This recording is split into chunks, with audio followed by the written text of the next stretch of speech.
Hopefully. Or not.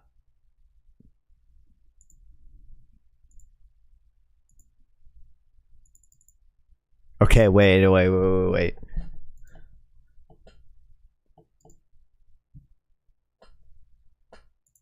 Now it'll be good. Okay. And now I just have to open every single fucking chat.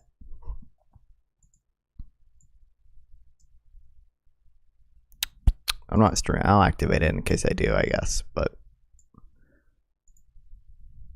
in case anyone hops in on Facebook, gotta activate that.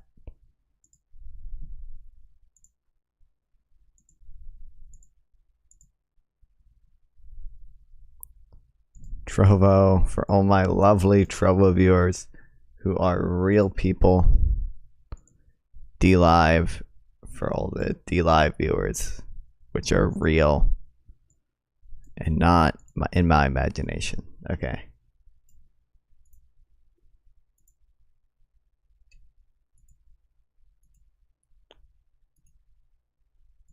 Well, it should be good.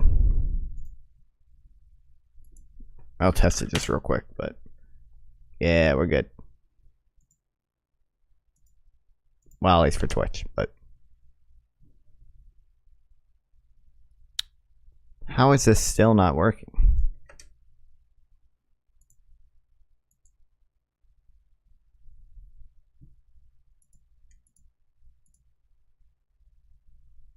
I don't know why the fuck it isn't working on YouTube. What the hell? What the freak?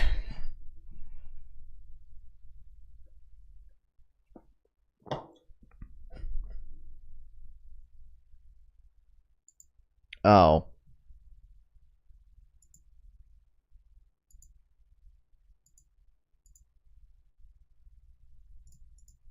And I have the stream key set up correctly. That makes sense. Okay.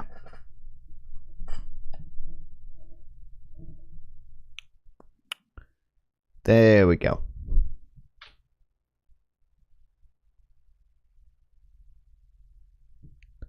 Look, we got a relevant one today, guys. Palestine to Bangladesh.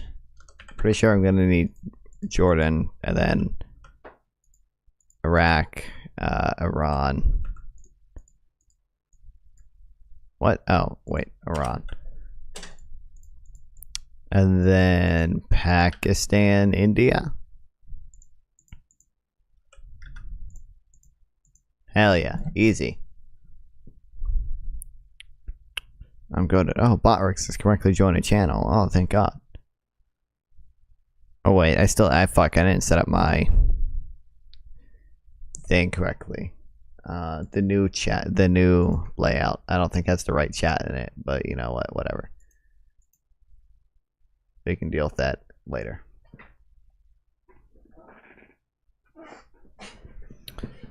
Where the fuck is my phone? Oh.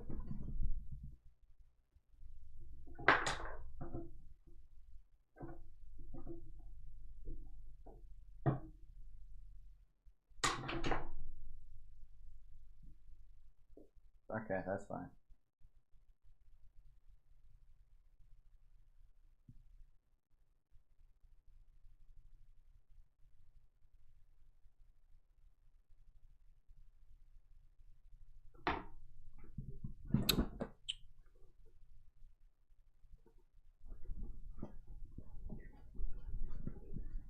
Oh, Botrix has correctly joined the channel. Thanks, Botrix. Wow. Wait, did that not show up on stream? Is this not showing up? It might not. Oh, it's a new link, so it's not going to.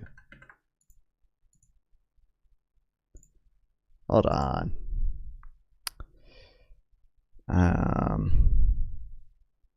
It's one of IM we need to delete, and then we do this, and then we do this, and then we do this, and drag it over there.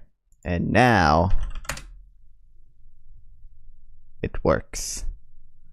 It is actually a lot faster than Botrix too. It's a lot faster than like any of the other YouTube things. Mainly because it's like whatever like API shit or whatever YouTube has set up for chats does not fucking work correctly, dude. It's so delayed for like every third party thing.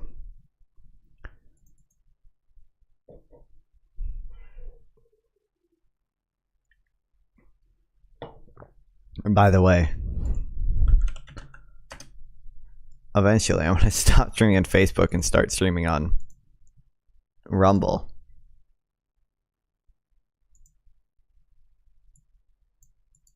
But in order to stream on Rumble, you need to get 5 followers.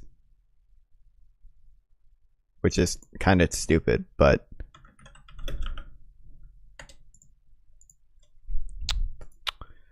I didn't know that you could that Rumble is actually a YouTube clone and you can upload videos to Rumble. My favorite League of Legends streamer. Oh yeah, that's me. So I uploaded one of my YouTube videos to Rumble, and I don't know if I did it correctly since Rumble. By the way, Isaac, we'll watch this video you told me to watch today. Well, way better delay now. Yeah, I don't know. I feel like my Wi-Fi just fucks up. There's nothing I can do about my Wi-Fi fucking up. You responded like a sec, yeah. How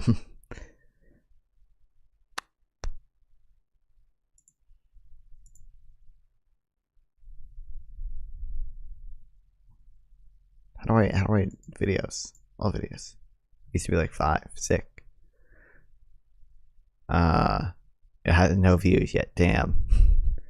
But when I upload stuff on Rumble, it has like a bunch of weird license things I can't show you. Where like I think they want people to be exclusive to Rumble and not upload their shit to YouTube too, but I'm not fucking doing that. So I think I had to sign like my rights to the video away to upload it to both Rumble and YouTube, and I don't really know how that works, but I'm sure it's fine.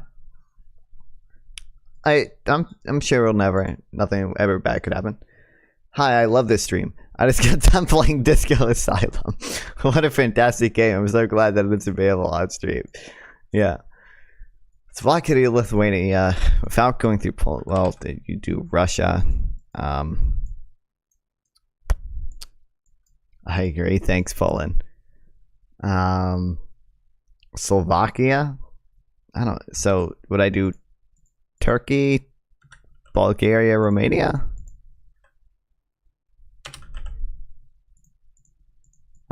Oh fuck. Romania doesn't border Slovakia? What's in between these? Is my country? Yeah, you actually can't use it. What the fuck is in between Slovakia and Romania? Damn. Why don't I should it's not Hungary, I guess?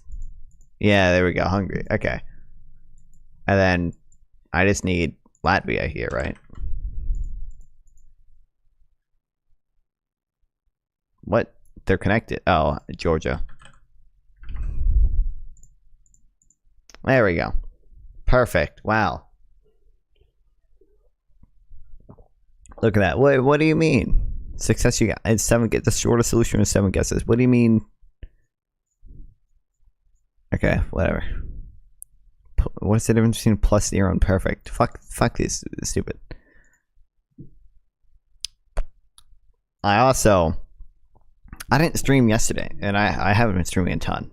Because I've been tired for, I don't know why. I think it's just because I was going through a caffeine withdrawal, but I guess what, baby, I have more. Hell yeah. But also, I've been trying to set up my TikTok stream, okay? And TikTok is the worst platform ever made. Like, literally. I have my mocks this month. I'm scared. Your mocks? What does that mean? Anyway, TikTok is literally the single worst platform ever made. It shouldn't be that hard to stream on TikTok, right? Every other platform, I think some of them have some, like on Rumble, you have to have 5 followers, and on YouTube, you have to you just have to verify your account. Okay, that makes sense. On TikTok, it's like a big practice test before the big exam. Oh, okay. School year, okay. Well, good luck. But TikTok, you have to what was I saying? Fuck. What? Oh, It's the fucking worst platform, okay? You have to have 1,000 followers. And I think they changed it. You used to have 3,000 followers to go live on PC. You only had to have 1,000 to go live from your phone, but you needed 3,000 in order to go live on PC. Now, I'm pretty sure they have since reduced it to only needing the 1,000 for streaming on PC. But then, in order to stream on PC, you can't just stream from OBS. Why the fuck would you be able to do that like every other streaming platform in the history of ever? And you can't stream through Restream, okay? Like Twitter. On Twitter, I streamed to Twitter, right? Twitter doesn't give you a stream key unless you pay. But you can also just connect your Twitter account to Restream and you can stream on there, right? So you can't do that. Why the fuck would you be able to do that? What you have to do is download their TikTok Live Studio program. This shit, first of all, number one, it's stupid because you shouldn't have to do that. You should be able to go live from OBS and or Restream without it and not have to use a separate upload stream. But it's also the laggiest, buggiest, stupidest thing ever made. It is unusable with how fucking broken it is. It's unbelievable. It is so... It is wild how I don't understand how anyone uses it. I don't think anyone does use it. It's actually insane. And also you have to jump through another hoop because you can't stream from OBS again. So I have to use OBS virtual cam and then add a webcam to my TikTok that is the OBS virtual cam, which is just fucking stupid. And it that requires my OBS to do more work because it has to output a virtual camera, and then my computer also has to output the new TikTok stream. And it's just it's bullshit. It doesn't make any sense, okay? But there is a way to get a stream key. you for some inexplicable reason. Also, is my NVIDIA broadcast working? I feel like it might not be. But for some inexplicable reason, oh no, it is. You have to join a TikTok agency, okay? And a lot of these agencies have like stupid, dumb requirements, whatever. I applied to like 5. I got into 1, okay? So I'm in this agency. And then you don't automatically get a stream key when you get in the agency. Why the fuck would you get that? Even though that's the only reason I joined the agency. You have to join their Discord to request one. So I joined their Discord, right? It takes these motherfuckers 2 days to verify me. I had to wait in that Discord server for 2 days just before I could fill out the application to request a stream key. And then I go to the application and guess what I fucking see? The first thing I see is you have to be a member of the agency for 15 days in order to get a stream key. So that's already bullshit. I already have to wait 15 days, okay? That's already dumb as fuck. Bullshit. Right? Whatever. Alright, yeah, I have the screenshot. You have to be in an agency for 15 days before you can apply for a stream key. Do not apply until you have been in for 15 days. We will not submit your application otherwise. Once you've been applied, we will submit. It can take up to 14 days to receive your stream key. Yeah. So, you have to be in this agency for 15 days. And then and only then can you submit an application. And then once you submit it, it takes another 14 days. But then, I was checking out the rest of the application. What's happening in Israel right now? Oh, what's up, Kick Chatter? What's up, guys? I mean, not too much new has happened in Israel. There's the ceasefire negotiations. And then this is the last thing at the end of the application, okay? Do you agree to the following criteria? Creator must go live for 3 active days, minimum 1 hour per live and 15 hours per week. This isn't really an issue. I do this, and anyway, it doesn't matter. This is an issue. You must not have any overlays that say go to Twitch chat for live or live on Kick, anything that would ignore TikTok. So there's an entire fucking multi-day process where I had to join a TikTok agency and wait in Discord for 2 years and fucking sign my rights away to this TikTok agency. And I actually signed any rights away. I left the agency as soon as I saw this. Wasn't fucking worth it at all.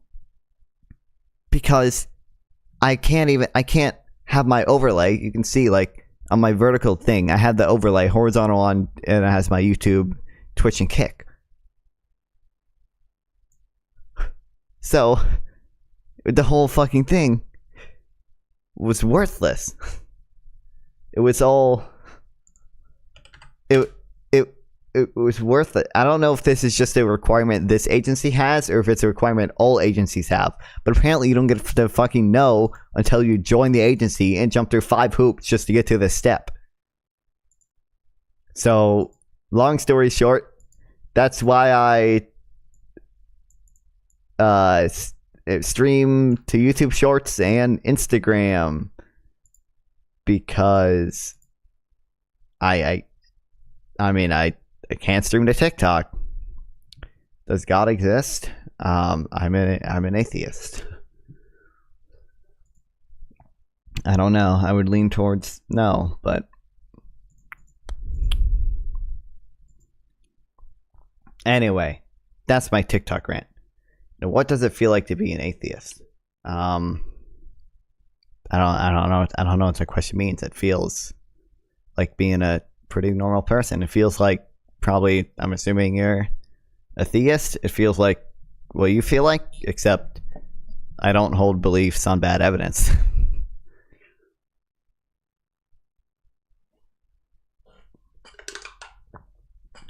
One energy drink down already. The TikTok rant took a lot out of me.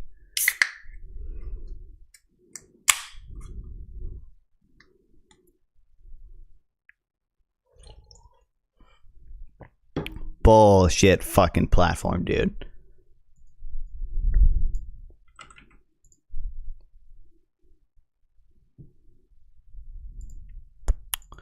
Okay, watch this. One more 100% right here. Qatar to Montenegro. I've never experienced the hell of being an atheist. I'm just wondering what happens in a man's life to get to this point. Nothing has really happened. I just kind of read, where's I don't know where Montenegro is. I started reading more. It's not really hell. I don't think much changes. I didn't need, oh wait, Iraq borders both. Oopsie.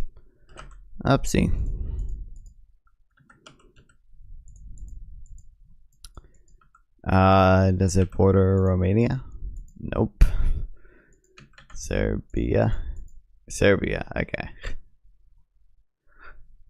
Nobody fucking gives a fuck about Montenegro. What the fuck is this bullshit country? So you're saying you're addicted to hell so much you're denying it. I don't think it's... I mean, I don't think there's anything I can say then that wouldn't say... that you wouldn't just say I'm in denial. Do you agree with Palestinians' people's thoughts about a free Palestine without Hamas? I mean, yeah. I feel like we never get a free Palestine unless Hamas goes away first. So, don't feel like there's a very good path to peace for a free Palestine without Hamas being gotten rid of.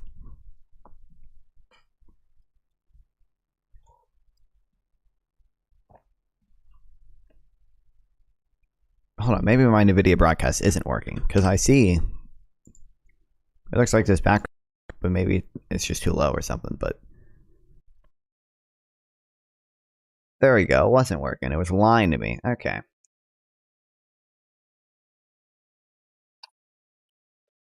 All right, Isaac, are you still here? Because you said you wanted me to go over this, and I want to watch it. And it'd be cool if you were. Very interesting. Okay. But I will watch it without you. So if you want my epic Ben Shapiro debunking of it.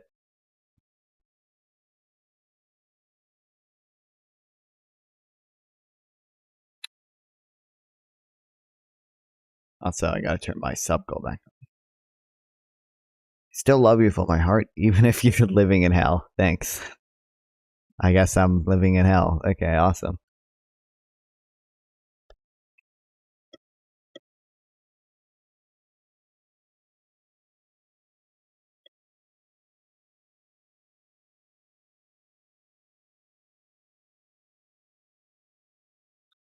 Okay. Apparently, this is part 2, but I could not find part 1 on this guy's channel. So, and also, I didn't watch all of this, but apparently he had a debate with Destiny, but didn't go over a lot of the things that like I would want them to go over. He did say some kind of wild shit about Judaism being a more okay. Well, I wanted that to fall over. Being a more violent religion than Islam, which I don't think is true. Can I ask you something without you getting offended? I'll try my best, but you know how us atheist snowflakes be. I didn't watch all of his debate with Destiny. I watched like the last 30 minutes because they were talking about the stuff I cared about most in the last 30 minutes, but even then it was like stupid stuff. At some point, we need to do more research into the. I forgot I added this for 5 months. The admissions council stuff, because I've read about the discrimination there. I should hold on. Let me make a Notion page for that. Actually, I ask you something without you getting offended. You just said that. Oh, that's a different person. Sorry. You're 2 energy drinks in. Weak body, low testosterone. How comfortable are you living in this body? Pretty comfortable. I don't know what you're trying to insinuate. Weak body. Joke's on you. I am Israel's strongest warrior. I am pretty comfortable in my own body. I don't know what you're. Would Jesus tell me not to drink the energy drinks?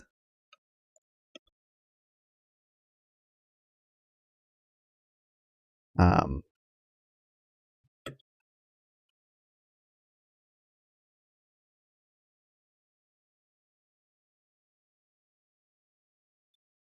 not this. Mentally weak too. PPG exposed that. Oh, that's true. Actually, yeah. This is not what I want.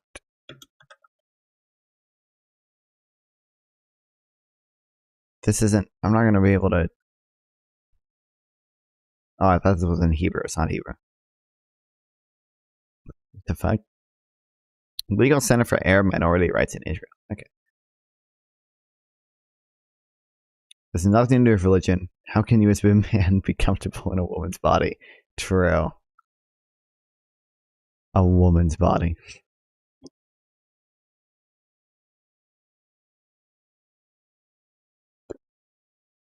Alright. I don't think I would be comfortable in a woman's body. That's why I'm pro-trans. But I am comfortable in a male body, which is what I, in fact, have. Little known fact. Alright. Apparently this is part 2, but again, I can't find the original. Oh, yeah, good idea. So I'm Aiden Doyle. I'm a student at UCLA. I was at the encampment. I run my own political show on YouTube called Aiden Doyle Politics, and I post kind of informative clips on Instagram, just about politics and informative clips in general on my Instagram. Hold on, we should check out the informative clips Aiden later. Doyle. Yeah, that's me. You can introduce yourself as well if you want. Yeah, sure. So I'm Cam Higbee. I am an investigative journalist and political commentator for Today's America.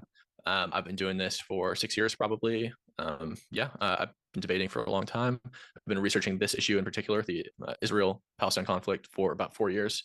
Started researching it just because I was super interested in history, and I saw some people talking about it, and then October 7th happened, and it kind of exploded. Now everybody's talking about it, which I think is super fascinating. So yeah, anyway, that's a little bit about me. Yeah, we can edit that and put it at the beginning of the video, or I'll probably do that. We can. I decided the first topic. Why don't you decide the next one? We can do apartheid or genocide. Oh boy, okay.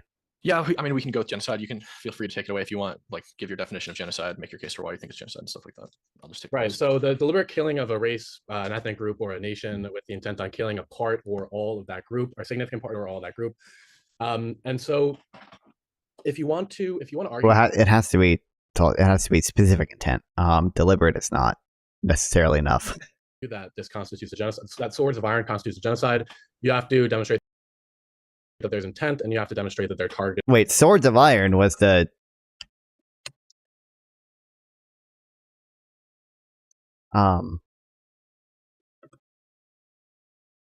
so was this 2014? No, this is not what. Okay, where's the Israel? Oh, it's 2023. Never mind. Okay.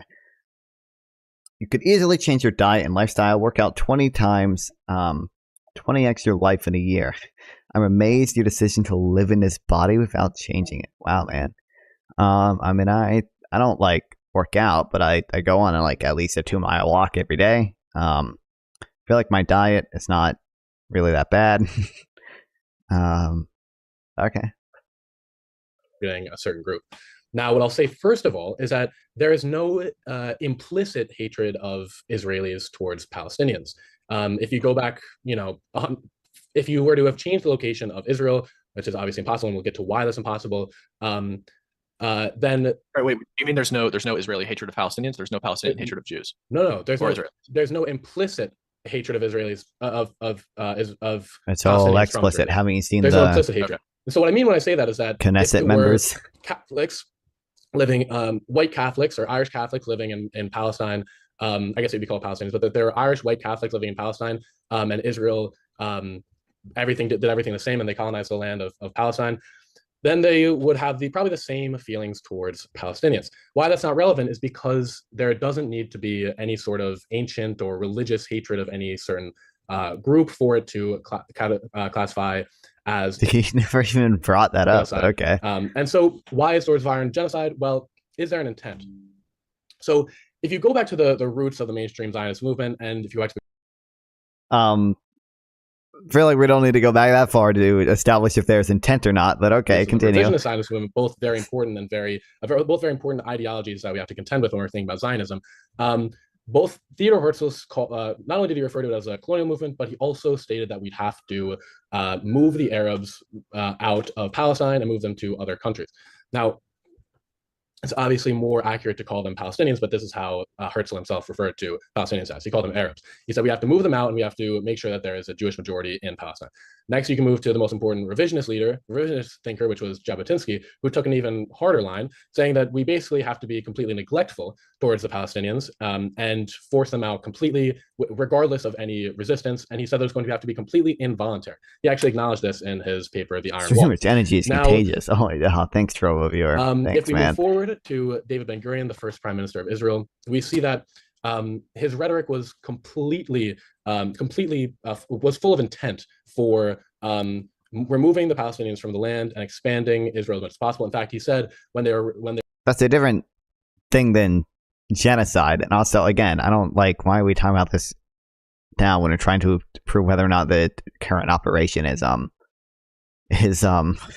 genocide or not? They were given when they were given 56% of the land in 1947 or 1948, excuse me. He said we would have been fine with 10% because eventually we'll have everything. And then you move forward to Netanyahu, who acknowledges the same thing as pretty much every prime minister of Israel has, with maybe a few minor exceptions. They've said we're going to be expanding Israel, and we're going to take it from the Palestinians. We're going to expand the settlements, and we're not going to stop occupying the West Bank, which is almost explicitly what Netanyahu said. So I mean, even Netanyahu has free settlements for, I think, 10 months before to try to negotiate a peace plan, which didn't actually get anywhere.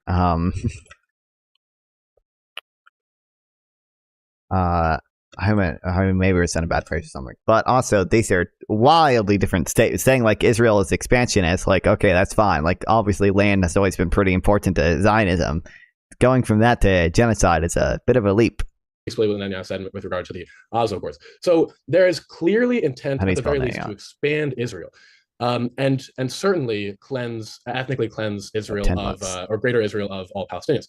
But genocide isn't just the intent to ethnically cleanse, which is pretty much obvious. Even super pro-Israel conservative commentator Charlie Kirk said Israel is going to ethnically. He said this on October 10th. He said Israel is going to ethnically cleanse Gaza of all Palestinians. But again, that's not what genocide is.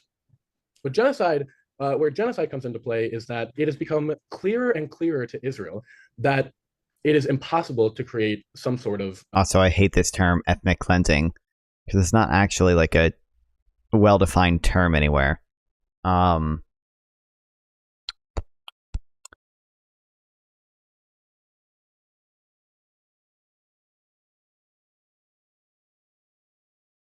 ethnic cleansing.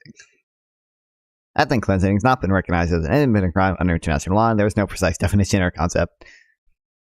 Both the ICJ and the ICC consider current rhetoric from Israel about Palestinians being animal. You know, it's talking about the human animals quote. Amalek and such is enough to show intention of ethnic cleansing. So again, ethnic cleansing is not its own independent crime. The ICC specifically has not charged Israel of genocide because they don't believe that they can show that intent. Like you can listen to the statement from the ICC prosecutor. He says genocide is assigned by the. I found you again. Thanks. Oh, thanks for the follow.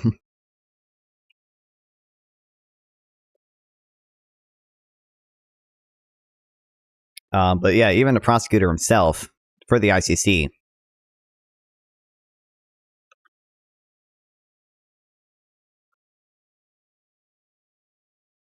Genocide is defined by specific intent, not only killing, but an intention to destroy the group in whole or in part. So it's a specific intent to destroy the group in whole or in part. So we have not included in our application today. I think the ICC charged them with the starvation as a method of warfare and like mass extermination, but it's different than genocide. How much rage do people have in Israel? How many actual people want to be Israelis' friends now? I don't think I would ever not be friends with someone just because they're Israeli. Starvation is bad. Why would you disagree? Do you think I disagree with that? I do in fact think starvation is bad, and I do in fact think Israel's probably guilty of starvation as a method of warfare. There's no disagreement, yeah. Because the starvation as a method of warfare there doesn't even have to be intent behind it. All that matters for starvation as a method of warfare is that starvation would follow in the ordinary course of events from like measures imposed in Gaza, like the complete siege that was ordered after October 7th. Under the Liber Institute did a good article. I don't think we ever took notes in it, but I think we read it. Not that one. This one.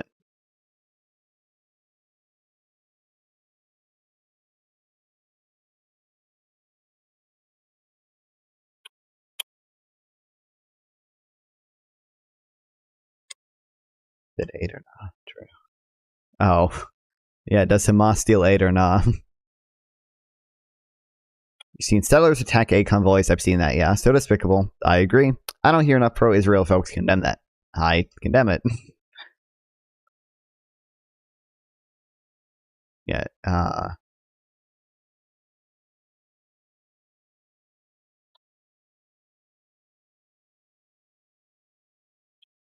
President shall be criminally responsible and liable for all punishment for a crime which within the jurisdiction of court only if the material elements are committed with intent and knowledge. Yeah, so this can be knowledge. Jesus, these troll reviewers are so cool, man. Refugee crisis because other Arab countries surrounding Israel and Palestine will never take in refugees. Egypt doesn't take in refugees. Saudi Arabia doesn't take in refugees. Iran, obviously an Arab country, but in the Middle East doesn't take in refugees. So they've switched to a strategy which Ephraim Inbar and Eitan Shamir call mowing the grass, which is a tactic of a strategy using asymmetrical warfare and extremely high intensity, short-term missions, incursions into Gaza, where they kill large numbers of people, regardless of their reasoning for doing so, regardless of whatever happened first. In this case, it was October 7th. And they do this in order to to keep Gaza relatively docile during the periods where there is not warfare. And I mean, October or it was not the mowing the grass thing is not periods where there's not warfare. My understanding is mowing the grass is like the 2014 and 2008 operations where they like do certain like targeted airstrikes against like where Hamas is firing rockets from and do incursions into Gaza to try to like attack these, try to dampen Hamas's military capacity. The most recent, the actual full Israeli invasion into Gaza, this most recent one, Swords of Iron, is not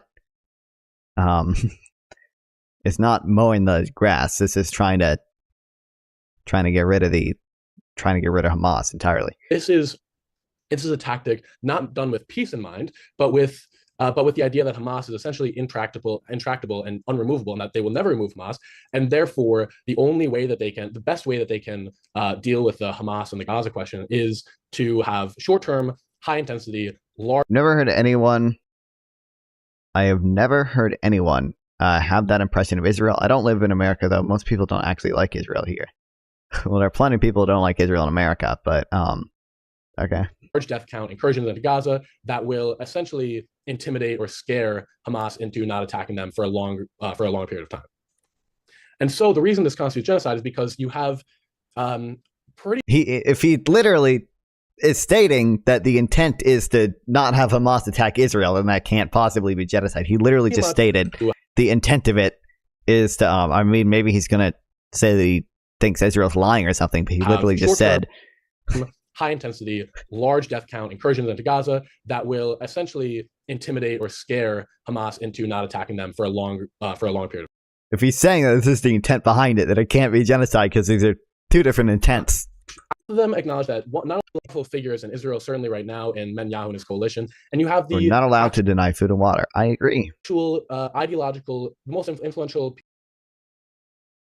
Fuck, we gotta read that one article from The Economist. Who is responsible for feeding Gaza? I don't think we ever actually read it, but fuck, I don't know where I put it. I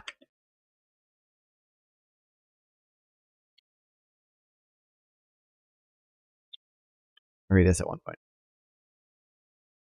Israel does not have any right to defend stolen land. For the UN recognizes the territory as Palestine. What territory? Are you talking about Gaza? Because I mean, it's true they recognize Gaza as Palestine, I guess, but like Israel's pre-67 borders are recognized by most of the world. Israel's a member state in the UN, so they threw settlements where October 7th started. They threw settlements where October 7th did not start. October 7th didn't have anything to do with the settlements. These are the settlements are in the West Bank. There haven't been any yes, it did. It's just not true. You're talking about the kibbutzim. The kibbutzim are not settlements. And military bases, remember. Yeah, true. But the kibbutzim are not settlements. They are? No, they're not. Not by everyone's definition of settlements except this very specific one that you're going to pull out of your ass. No, when people say settlements, they mean the neighborhoods that Israel is building in the occupied territories. They don't mean the kibbutzim. That's why they're called the kibbutzim. Those were villages they can say Israel captured in the 48 war or whatever, but that was in 48. When people say settlements, they're talking about these settlements in the UN definition. Pretty sure the UN does not count the kibbutzim as settlements. I'm almost certain that is true. That isn't true.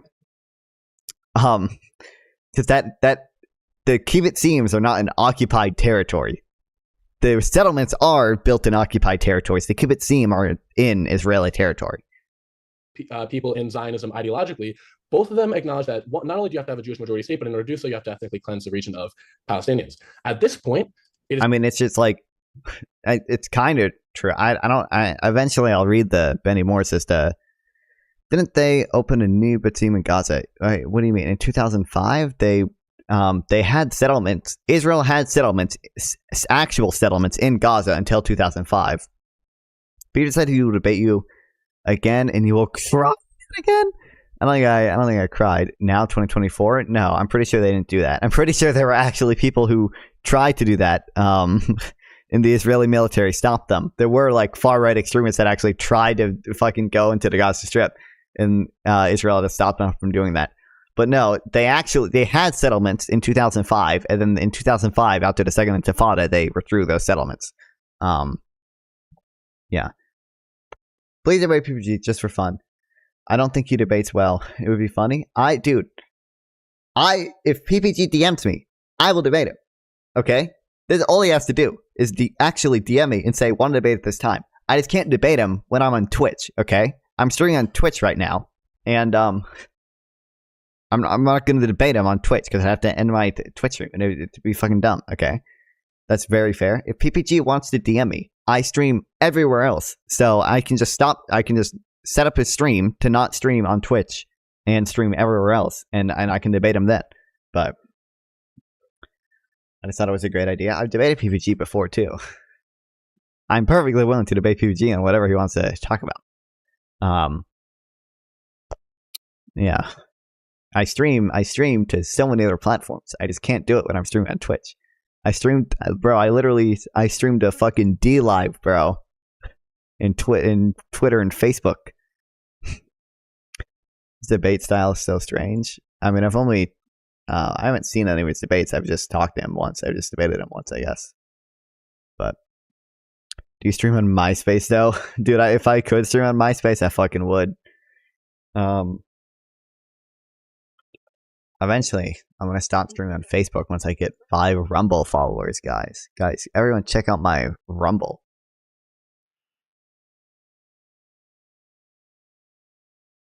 I don't know if how easy it's gonna be to get 5 followers in Rumble, but it's clear to Israel that that ethnically cleansing the region and just forcing them out of the country, which would have been actually acceptable to most of the original Zionist thinkers, is completely impossible. Therefore, they have taken on a strategy of drop link to my Rumble. I mean, I would love for people to follow my Rumble if they want to, but cool.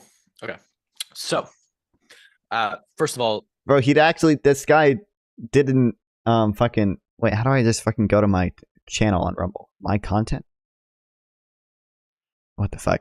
He didn't actually say Israel's committing genocide at all. What he did was quote Ben Gurion, which there are obviously bad Ben Gurion quotes. I don't think anyone would say. I don't think. Well, there are some people who say it. I don't think most people will say that like the Zionists in 1948 were good people. Some of them definitely did want to expel Arabs. Okay, but he was like, well, because Ben Gurion quote back then, genocide now, and then his second point was based on. He literally undermined his own point because I think earlier he was like, oh yeah, genocide is defined by special intent, but then he said, oh well, these people, the Israeli military has their doctrine of mowing the lawn, going into Gaza to try to keep Hamas docile. He literally said they go into Gaza to try to keep Hamas docile. So if that's the intent, it can't possibly be genocide. But apparently he thinks somehow that constitutes genocide. See, what would you say? Deliberate killing of a race in whole or in part. It's not even deliberate. It has to be specific intent. It's not enough that it's just deliberate. That'd be like mass killing. Hold on, where's my shit? God, I wish I had that legal article. So I don't know where the fuck I put it. I looked for it for a while.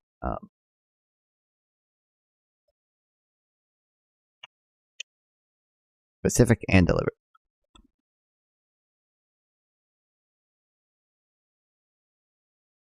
Despite being rough around the edges, PPG's analysis is incredibly good. PPG has the understanding of politics on par with someone of a PhD. I don't know if I would say that much. The rough around the edges part is that he pisses in bottles and pees on his carpet and won't even learn how to multi-stream to avoid getting banned. Yeah, so I'm not going to agree with like the standard for genocide. First off the bat, I don't think that just simply killing a group of people in whole or in part is enough to sort of claim something as genocide. If I go into a church, and there have been lots of instances in the United States where people have gone into churches and shot them up, right? That is destroying in part the demographic of Christians in the United States. It's not a genocide, right? You need more. Obviously, you need intent. You specified that, of course, but you need like very specific intent, like very outwardly stated intent. Dolo specialis is the legal term. In this instance, a form of mens rea that is going to imply that in this specific conflict, they are attempting to, destroy this group in whole or in part, not because of the fact that they're in a conflict and that they're accidentally killing people, but rather because they want to wipe the group of people out. On top of that, I agree with you that there's no implicit hatred of Palestinians from Israeli, but I don't agree with you with what you were saying. I don't agree with you that Israelis are colonizers. I think a lot of people like mix this up with sort of like imperialism, right? Colonizers imply that there is a mother state and that Israel would be a colony of that mother state. There is no mother state. Well, the point is that they're colonizing Palestine, right? I mean, the point. I mean, I don't know if it. I never fight people on a colonialism point because, like, even if it doesn't like strictly fall under the definition of colonialism, like you're fucking moving to a territory with the intention of forming your own state there, like that's probably not great. But like the reality, but like, why are we talking about 1948 right now? They're not colonizers. Hatred doesn't have to be present. Herzl said that they would have to move the Arabs out. Okay, so Theodor Herzl isn't like the end-all be-all of Zionism, right? Like just because you're a Zionist doesn't mean that you agree with what Herzl said. I know lots of Zionists who agree with a two-state solution. It's not a monolith. You don't have to agree with like classical Zionist thinkers that we think of when we think of Zionism to be a Zionist. Obviously, meanings change over time, and I don't think that's what most people mean when they talk about Zionism. So you're going to need clear intent to ethnically cleanse. I don't care what Charlie Kirk said about Palestinians being cleansed. I don't agree with a lot of things that Charlie Kirk says. His words are meaningless to me. I don't care. I don't even. Did Charlie Kirk actually say that? Because like it at the same time would not. It would not surprise me if he said that, but it also could be misrepresenting him. Charlie Kirk, Palestine, ethnic cleanse.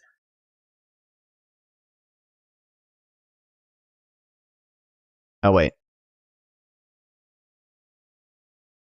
Charlie Kirk admits to planning to cheat in 2024. I don't know if I'm ever going to be able to find. I don't know if I'm going to be able to find what he's talking about, but you said that they think they'll scare Hamas into not attacking them by mowing the grass or whatever. Totally ridiculous. Nobody thinks that. Nobody thinks that if you just go in and kill a bunch of Palestinians, that Hamas is going to stop retaliating. That's never going to happen. It never has happened. Hamas is always attacking Israel. They're always launching missiles between them and the PIJ. They're always doing it. It never stops. And not only that, that feeds the machine. It's a martyr culture in Gaza. They want martyrs. Like Hamas. The mowing the grass thing, or the mowing the lawn, is like, my understanding is that this was they're trying to destroy Hamas's like immediate military capacity. Like this is like whenever Hamas would launch a shit ton of rockets into Israel, they would try to destroy where they're launching rockets from. The term was coined by Aram Inbar and Etin Shami to describe a patient military strategy of iteration with limited goals to diminish their opponent's capacity to harm Israel and to accomplish temporary defense, both of which are achieved through occasional large-scale operations, as seen in the three Gaza wars and the Second Lebanon War. The Dahia Doctrine is something totally different. I don't know why it's linked here. Can I pick your brain on Rabbi Shlomi? I don't know enough about him, but I guess. Is this the author? Oh, I don't think I've seen much from this guy. This wasn't the one I was thinking of. This wasn't a president I'm thinking of.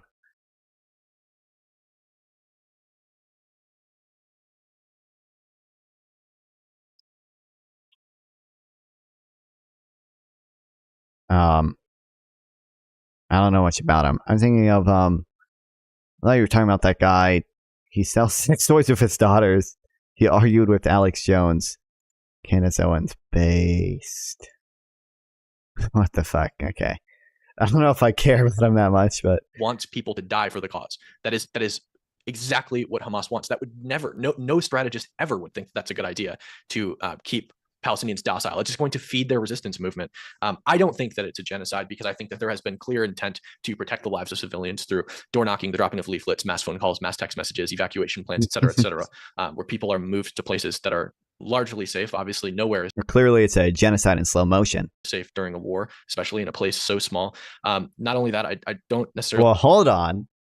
It would be possible to make safe zones in Gaza. It would be entirely possible to make safe zones in Gaza. That's entirely possible. But the reason it isn't is because Hamas won't agree to one. There's no safe zone in Gaza because Hamas won't agree not to operate out of a safe zone. Like, if Hamas wanted to come to the table with Israel and negotiate a safe zone in Gaza, they could do that. Israel has, in spite of Hamas refusing to do that, tried to set up their humanitarian zone, which they call the safe air area. Yeah. The reason there's no safe zone in Gaza It's because Hamas won't agree to it. That's it. It takes 2 people to set up a safe zone. Really agree with the death toll. Even the UN contests it. I don't always agree with the UN either, but there has also been lots of analysis of the death toll. There should be No one trusts Israel. Israel bombs hospitals. In what capacity is Israel a credible partner to Palestine? What do you mean by credible partner? I mean, it's reasonable not to. Obviously, you shouldn't like immediately trust everything Israel says. I don't think anyone is saying that. Israel bombs hospitals. I mean, we didn't talk about why they bomb hospitals, but I'm assuming you're just gonna deny that Hamas uses these areas to operate out of. But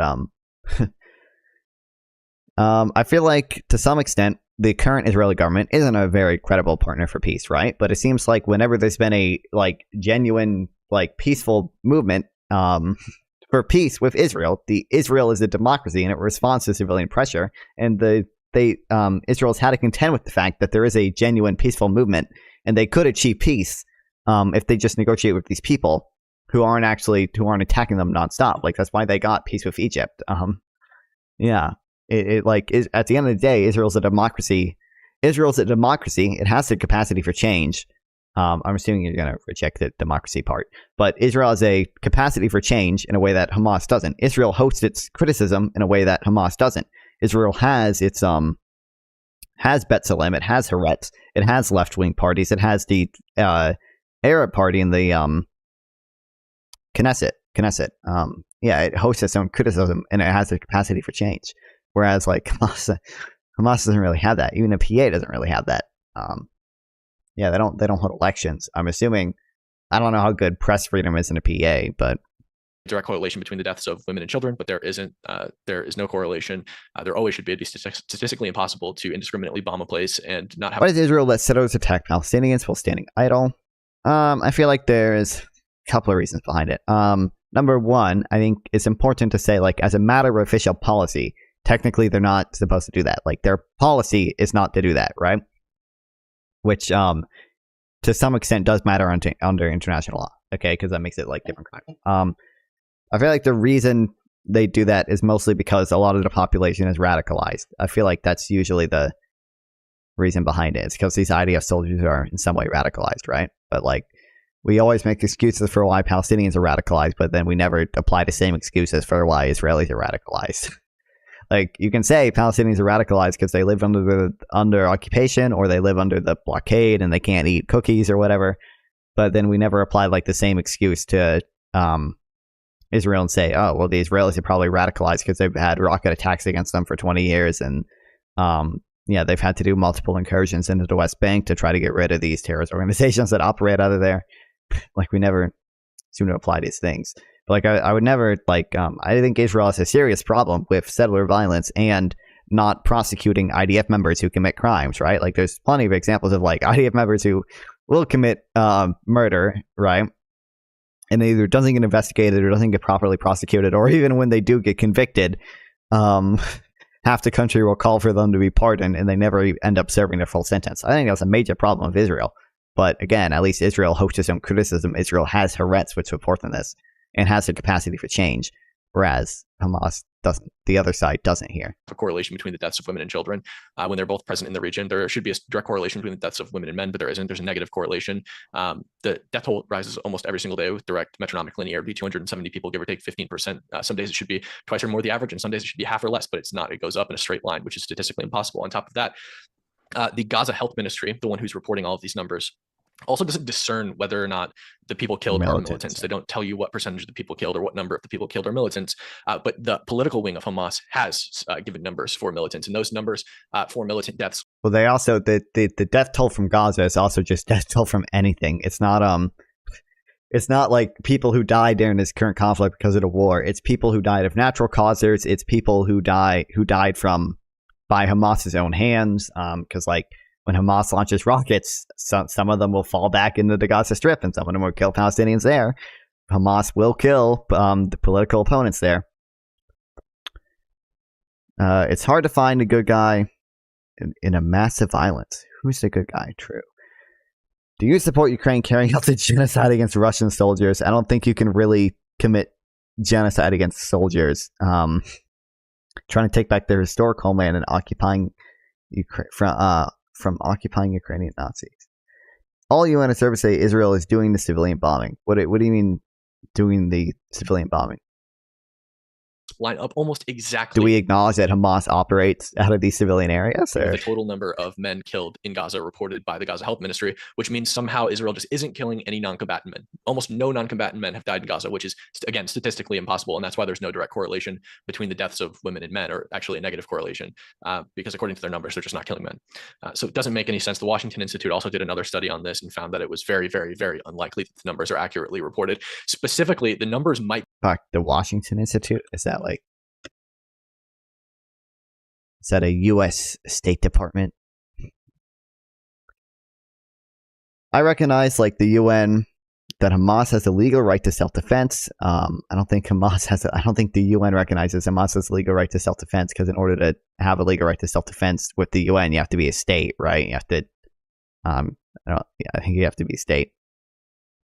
When territorial integrity has been infringed, Hamas isn't even. The UN does not recognize Hamas as the legitimate, lawful sovereign of the Gaza Strip. I don't know. I don't think the UN officially designates Hamas as a terrorist organization. Oh,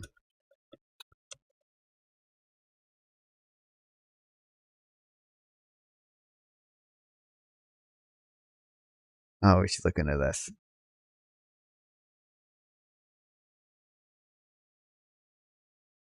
Okay, I'll add this to the notion. I'm seeing the stuff that he's talking about, like there's a negative, like it seems like they try to report a stable number of deaths every day. So there's like a negative correlation between the women and children killed and the men killed, because on days where there's a low number of male deaths, they just make up for it with women and children. On days where there's high numbers of women and children, they like just reduce the amount of men that's killed to try to get the same number of people killed every day. The UN does not recognize Israel as the sovereign of Gaza either. That's true. They don't recognize Israel as the sovereign of Gaza. So that does not really help your argument much. But the UN does recognize Israel. Well, actually, it's complicated whether Israel. I don't know, because Hamas is a non-state actor. So like Israel doesn't really have the right to self-defense against a non-state actor, because the way Article 51 works, you have to be invoking it against another state. But most of the jurisprudence around fighting non-state actors does seem to support Israel's right to self-defense even under international law. But okay, that's a complicated question. Anyway, it doesn't really help your argument much either. The interactive live chat is really fun.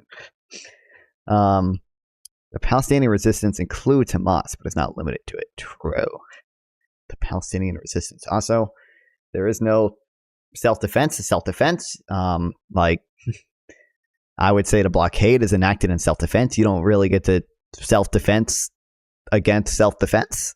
That's not really how that works. So be somewhere in the ballpark, probably 20K less, but probably still, near, I guess. But the demographic breakdown of the people killed is totally inaccurate. Far more militants than reported, and also the split between women and children isn't accurate. So on top of that, I think that this kill count. Well, you can't steal land, then claim self-defense. True. You understand, like every nation has stolen land at some point, right? Like the reason I would say like Palestinians don't have the right to resist anymore is because they've been exercising this right to resist against land that was stolen in the fucking 1880s or 1948, right? Like at some point, the solution to this can't just be infinite violence forever. At some point, you have to be willing to like make some concessions. Every nation has stolen land at some point. Like, yeah, obviously, at some point, you kind of gotta fucking give up, dude. You kind of have to come to the table and actually try to negotiate for peace. You can't just be launching attacks against Israel nonstop in hopes of capturing land that you lost in 48. And like, yeah. For a war is actually incredibly low, and I think that that's thanks to the measures that Israel's taken, like roof knocking, dropping leaflets, mass phone calls, mass text. Roof knocking is a bad example to use because roof knocking probably is not an effective warning. So, what argument can be made credibly by someone using a 2,000-year-old land claim? And was it? I mean, do you think like I wouldn't like I don't really support how can I become a super fan of this stream? I don't think Israel does. Well, it like the Zionists in fucking 1880 did. I don't really support that. I don't really think you should be moving to an area that already had people living there with the attempt to establish your own state, right? I don't think that's necessarily a morally just thing to do, but the reality is, I don't have to tell you, like, Israel's a nation now. Israel has a group of people with a cohesive national identity, and they're recognized by the UN to be a country, and even Jordan and Egypt recognize them, and yeah.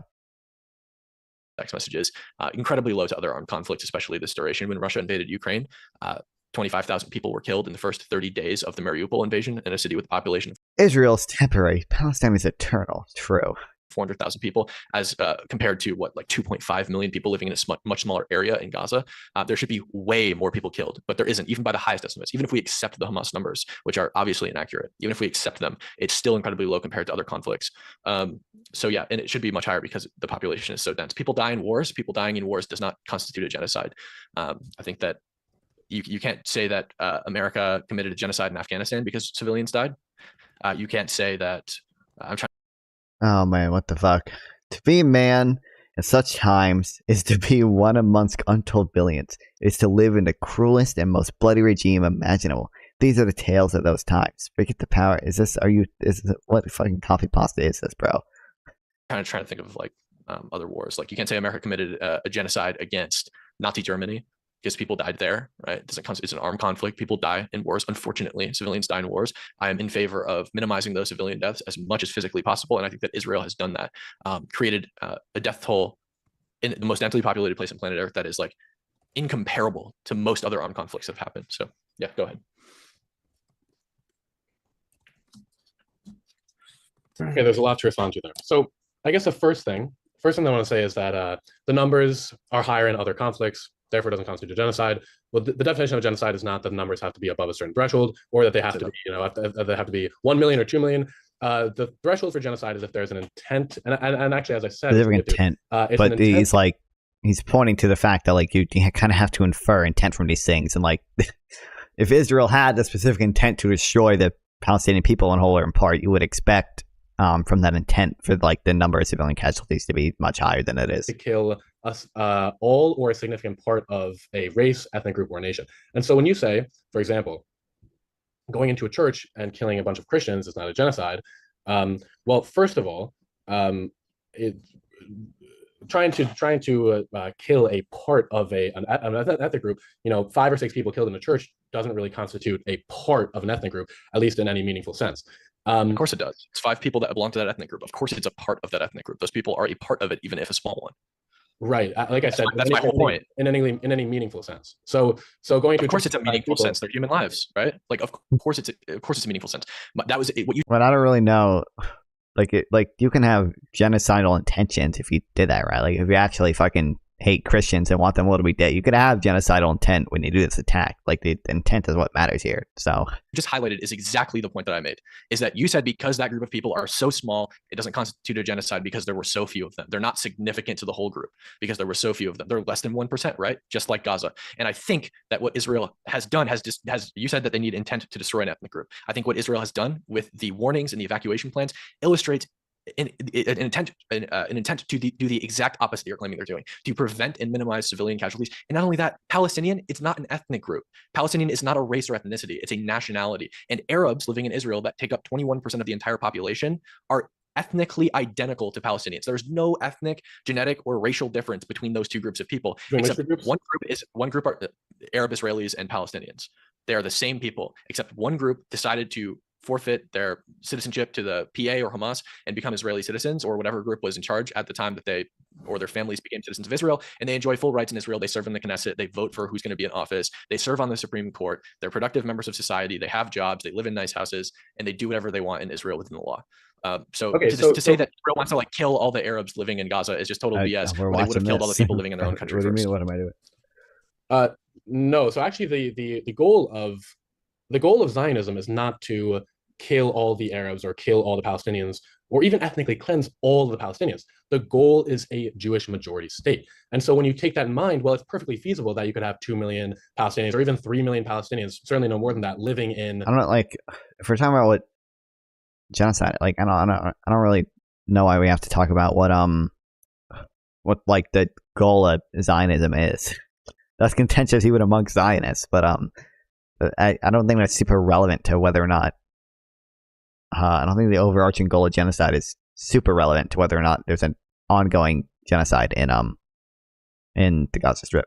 Living in Israel, and still have an ethnic cleansing campaign. And so it's obviously it's ridiculous to say, first of all, that if you allow 2 million or 1 million people of one ethnic group to stay and you expel all the rest, then that doesn't constitute ethnic cleansing. Kind of for the similar reason why if you go into a church and kill 5 people, it doesn't constitute genocide. Well, because it's absurd. 5 people doesn't constitute a significant part of an ethnic group. Just like leaving any number of people, allowing any number of people to stay, doesn't mean that what you did to the rest of the people was wrong. It's like it's an inverted analogy. And so, first of all, what you said about Arab Israelis not having any, well, first of all, they're Palestinians, but Palestinians, they're not. Not all Arab Israelis are Palestinians.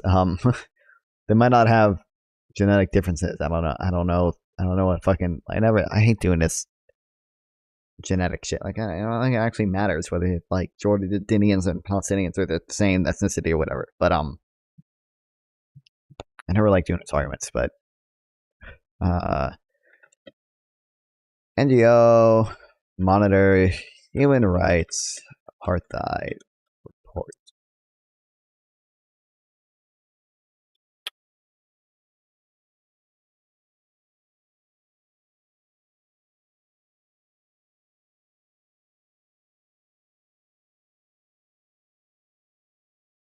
I think the first thing this goes over.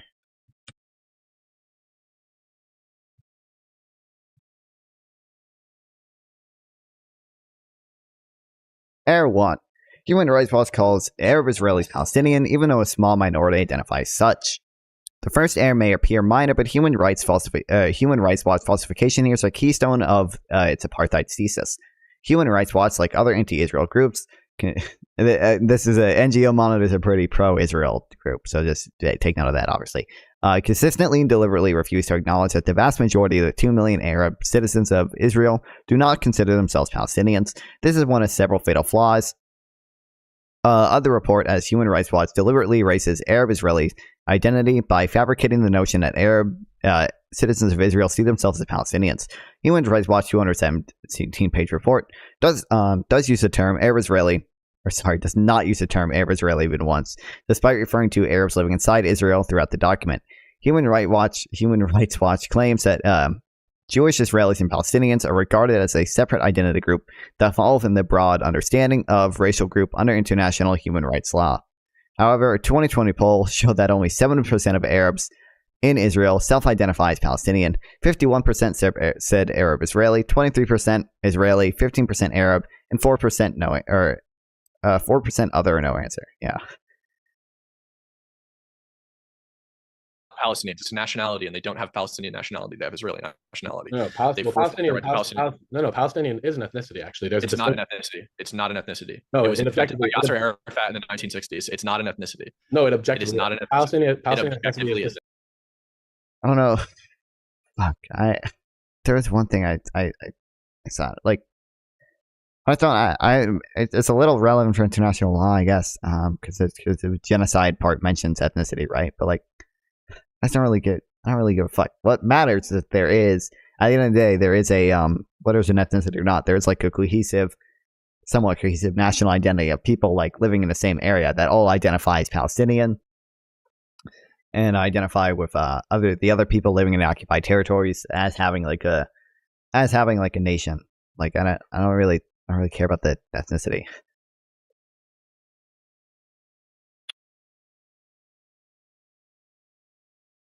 National. So like the ethnic part doesn't even matter. But I'm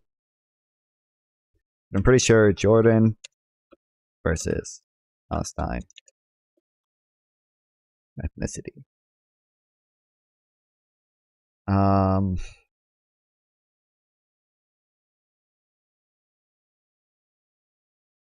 But I don't think they. Fuck, there was a thing I read a really long time ago that went over it.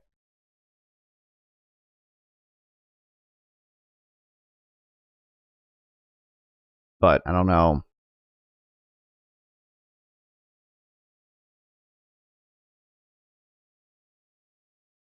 I think they're pretty similar. How's it possible Palestinian Christians are more genetically similar to Kurdish? I don't care. I don't know. I just never like playing this argument. But thanks for the follow, Wet Ben. Yeah, I can't say that. Awesome, bro.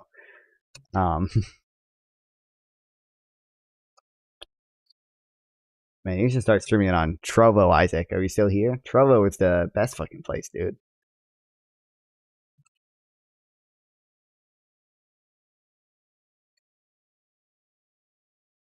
Trovo is amazing. True. Fuck, maybe I'll, once my Rumble account takes off, bro, which it's gonna do, it's gonna blow up. I'll stop streaming on fucking Trovo and start streaming on Rumble, and keep streaming on Facebook.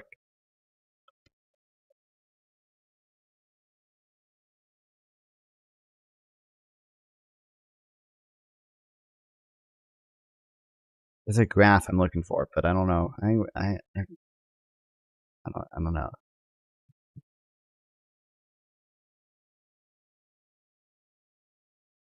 I think What's the ethnic difference between Arabs living in Jordan and Arabs living in Israel? it's What's the ethnic difference? Palestinians. Do they come from different places? Do they have have different DNA? What's the difference? Palestinians have a different percentage of Levantine and a different percentage of Arab than Jordanians do. Jordanians are also from the Levant. Yeah. They don't have a different. Jordanians. Well, Jordanians have a different percentage of Levantine, different percentage of Arab. Do you have anything to prove that? Any citation to prove that? Sure, I can show you right now. Study interfered. Here's a study right here. DNA largely resembled a mixture of Syrian, Lebanese, and Syrians, Lebanese, Druze, and Samaritans, Palestinian, and Jordanians. Palestinian and Jordanian DNA largely resembled a mixture of Syrians, Lebanese, Druze, and Samaritans. Or what the fuck can I say that? Samaritans. So their DNA is the same. they're the same people, but guess what? We call them by different names because they're from different places. No, Jordan, Palestinians are from Palestine. They're citizens of the Palestinian Authority or Hamas, depending on where they live, Gaza or the West Bank. So we call them Palestinian because they have Palestinian national citizenship, or we call them Jordanian because they have Jordan national citizenship, because they're from different places. They're the same people. No, actually, so They have different cultures. No, they because have they live in different different cultures. It's only different cultures. I don't like. Yeah, I don't feel like it's worth doing the research into this, but I don't know. Maybe at some point it will. But I'm pretty sure they're like Jordanians and Palestinians are like almost like very similar genetically. They're like, but I just don't get why it matters. Like there was just never a point I like fight on. But, Let me see if I But can. they're the same people. No, they literally are. I mean, just having the same different cultures is They have the same DNA. They're well, the same people. Are you talking about ethnically now? different. Are you talking about now? Because well, of course they might now. I'm talking about historically. I'm talking about literally ever. Yeah, that's not true. Prove it. Sure. intelligent fucking conversation we have going on here. Oh, here it is. Title. Oh, I saw this when I looked it up too, but I didn't understand what the fuck this was. What did you fucking eat, cat? Okay. I like kind of like what the fuck is this, bro? Okay, there's Palestinians. Wait, is Palestinians the screen thing? And then there's what, Syrians and Jordanians? If it's Jordanian, this blue, because it looks like there's pretty strong overlap between Jordanians and Palestinians here, but Let's you're gonna send me a study, I'm gonna send you a study. All right, so look up ethnic differences between Jordan and Palestine. Who is it by? Drop it in the chat. Yeah, I'm trying to find it. I just dropped one from PubMed. Sure, Let's you're gonna send me a study, I'm gonna send you a study. why wouldn't he? Did he never show this guy's study? I want to know this guy's study. PubMed. Ethnic differences. Jordan. Palestine. This is not. Oh, is it this maybe? Restracted article. Oh, wow.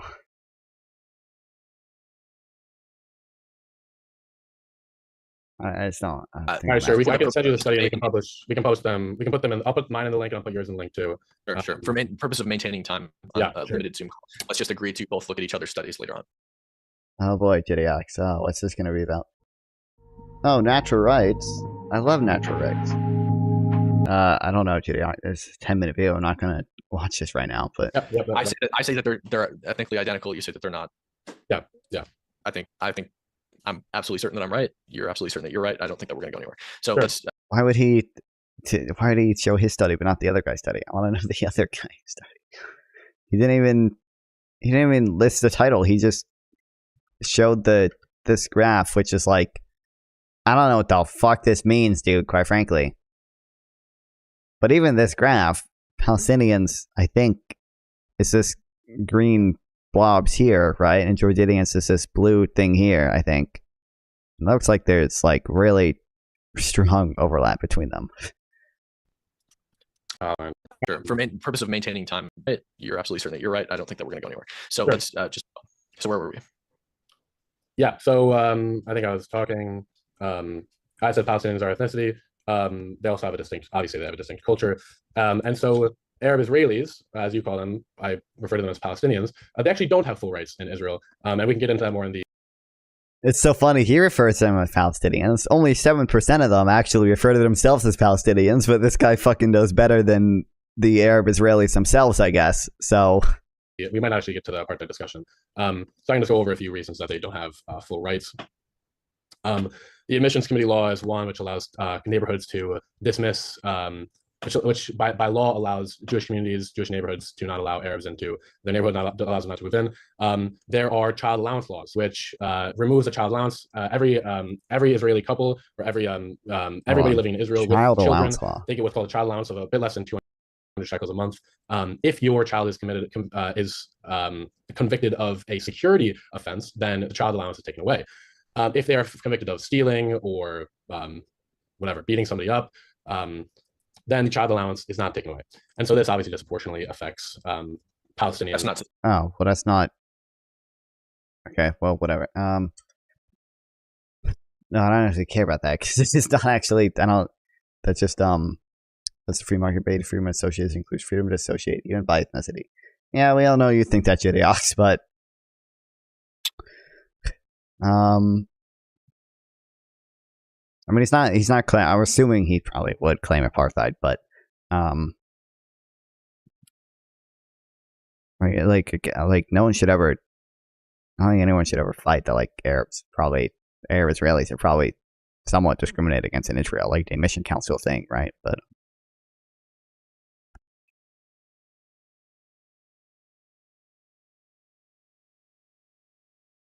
that's just individual liberty.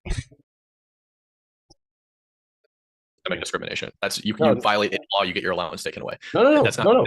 No. Yeah, I don't really care about violating the law. You get your allowance taken away. Like he's like, I understand. He's gonna say what Arab Israelis probably commit more crime, and they probably do that because they're are probably somewhat systemically discriminated against. That's probably it's Not not the, specific to any person. If you violate a security offense, who do you think is more likely to violate a security offense? A Palestinian living in Israel or a Jewish person living in Israel? what, is he doing race realism here for I what? don't think that it matters. It's regardless. I think security offenses are more important than stealing things. You think that if you commit a think security offense, that's more deserving. You think that throwing a stone at an IDF member? Oh my god. Okay.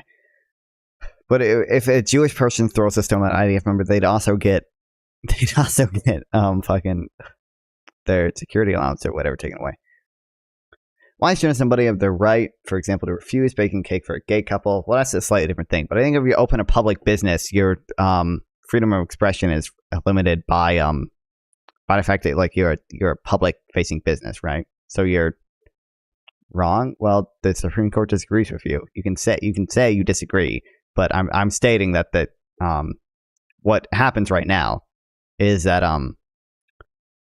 your freedom of religion wrong. I said. Well, I mean, you can look up the ruling. Get morally wrong. Okay. Yeah, I think if you're opening a business, you should probably not discriminate against people. Probably say the law should probably restrict your right to discriminate against someone if you're running a public business that's open to the public and it's a public area, right? Or a police plan is I disagree. You have the right to impose your opinion. Yeah, okay. more important and more like is going to is more important than stealing something in a shop. Yes, for sure. So what do you think is worse, stealing some bread or assaulting a police officer? Assaulting a police officer who's okay. If you think about your Oh my god! What type of fucking conversation is this now? It's not a police officer. You think that a child? No, you think that if you're a man, you assault a police officer. That's completely different. If you're a child and you assault a police officer by throwing a 2 grams like stone at them, versus if you steal something from a shop, or if you, I mean, it's literally if kids steal stuff all the time. Obviously, assaulting a police officer is worse. If you don't agree with me, that's fine. We can agree to disagree. But I think everyone watching. Or a woman. You think a child throwing a stone at a police officer is worse than any other crime that a child could commit. Absolutely. Non-security. Stealing property from somebody doesn't place their life in danger. Throwing a rock. Worse than any other crime. I don't know if it's worse than any other crime. It's just such a stupid thing. But again, if the law applies equally to Arabs and Jewish people, Israeli Arabs and just regular Israelis, then I don't see. Like he's just gonna argue, like you can argue, like what he's arguing right now is like literally like race realist. Oh, Arab Israelis are just always gonna commit more crime, I guess, because I guess it is literally like a racism of low expectations on Arab Israelis. He's just saying like, oh, I guess it's just fucking in their blood to throw stones at IDF members. They have no agency. Rocket them does. But it's not just stealing property. Theft was an example. If a child beats up another child, the parents don't lose their child allowance. That's the point. Is that you can have worse offenses. Your own argument can be used against you. You can have worse offenses. Let's say brutally beating up another child at a playground, and you still don't say that in the law. If you brutally beat somebody up, you don't get your allowance taken away. It says that. No, your child allowance. It's only security offenses. Okay. Which is Sure, they should add brutal beatings, but I doubt very many children are engaged in brutal beatings. Kids get in fights, but usually they're fine afterwards. Throwing a rock at somebody is way worse than getting in a fight with somebody. Because if a rock hits your head, it can kill you. Obviously, that is worse than your fists. You think if a 9-year-old throws a rock at a police officer, that is a worse offense than I feel like he'd have to improve like the intention of the law here was to be like, oh, we're gonna discriminate against Arabs and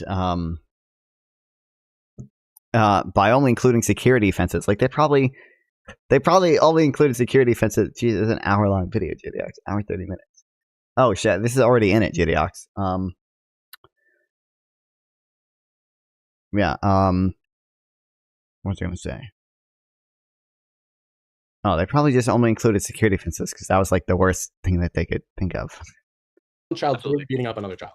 1000%. I think I've made my case pretty clear, and I think that anybody watching will agree with me. We can agree to disagree. Not to remove dental. Okay. We can go on. Bodily harm fists usually. As I said, there's the admissions committee law. There are police laws which allow police to detain the body of anybody they suspect of being a terrorist, so that the funeral is delayed. Obviously discriminatory towards Palestinians. But we can move back towards the genocide claim, unless you want to. Is that obviously discriminatory? Contend with the admissions committee law, which is clear discrimination against. How do I remove dental glue that exists when you move retainer braces? I have no clue. I've never had braces. My teeth are fucked up, man. I don't know why you think I would know that. Against Palestinians or anything else that I've classified as discrimination. Okay, so yeah, I'm just not going to prove that these are discrimination. Anyway, you said you meant apartheid, right? You said you want to move into the genocide discussion. Did you mean apartheid or you meant genocide? No, move back into the genocide discussion because there's move back into it. Sure. Yeah, there's a lot of things that I have to address. Yeah, killing a group in whole or in part does not constitute a genocide.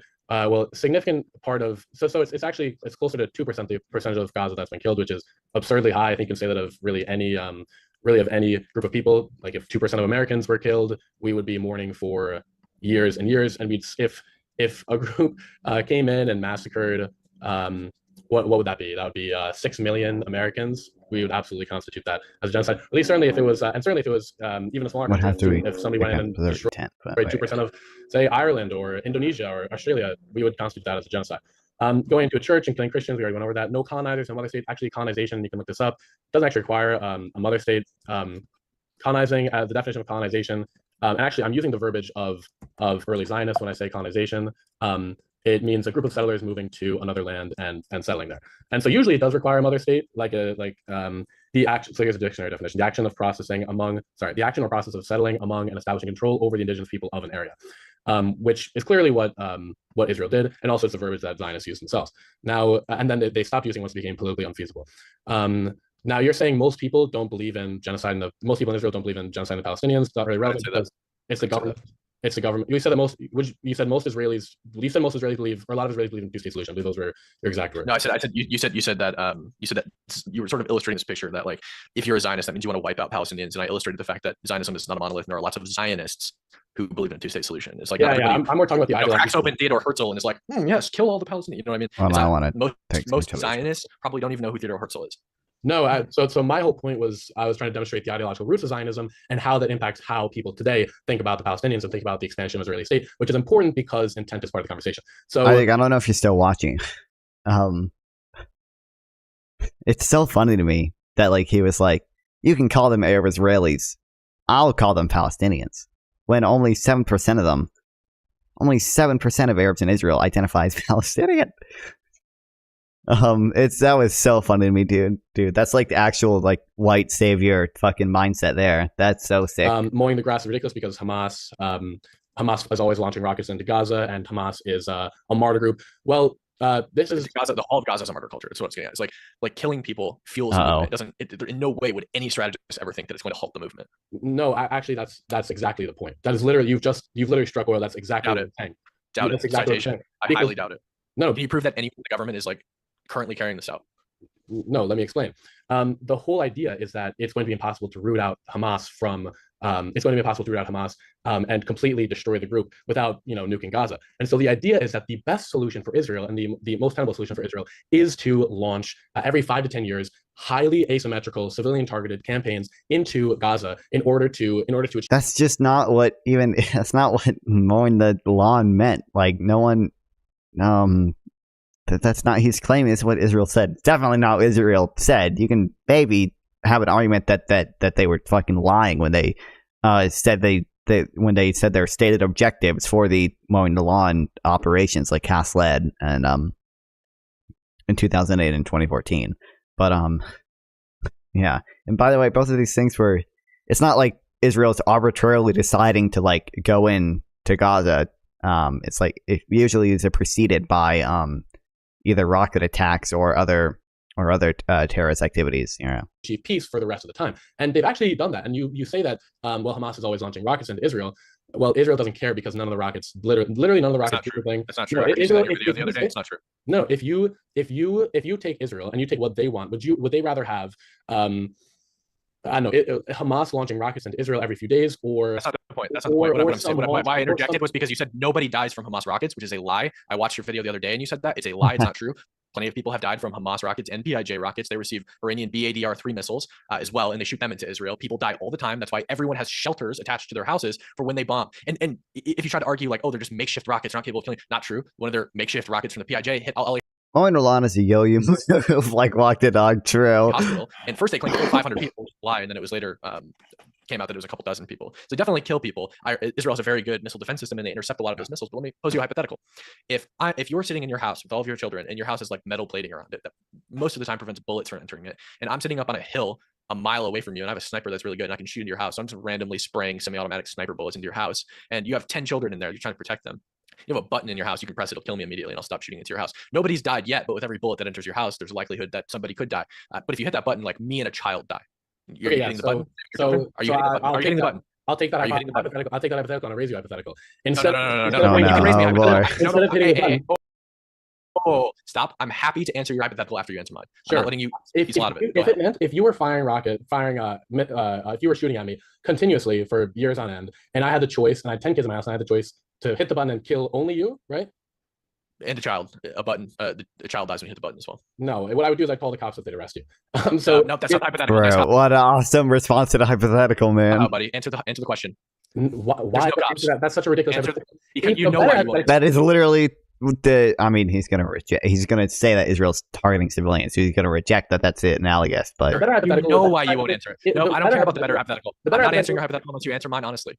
I said I called cops, which is Oh, exactly. Yeah, it's that's totally no, reasonable. there's no cops hypothetical. You know exactly why you won't answer it. You know exactly why you Okay, won't answer it. in this because imaginary, the risk to those children, even though they're not already dead, the risk to the people inside your house, even though you have shielding on your house, still justifies a retaliation. And you know that's why you won't answer the question. It doesn't align with reality at all. I can tell you haven't debated a lot, but like, nice try. It doesn't work. In this ridiculous imaginary situation where nothing is real and it's completely It's a hypothetical. Sure. Have you ever debated? I hit the red button. In a better hypothetical where if I Who is this person, by the way? Is this an actual person? I called a cop to watch this, so I should attack you. True.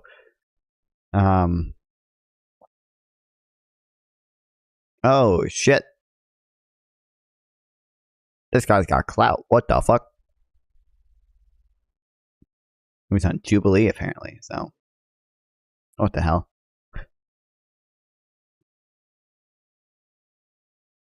The media does not want you to see the real story of the Kenosha shooting.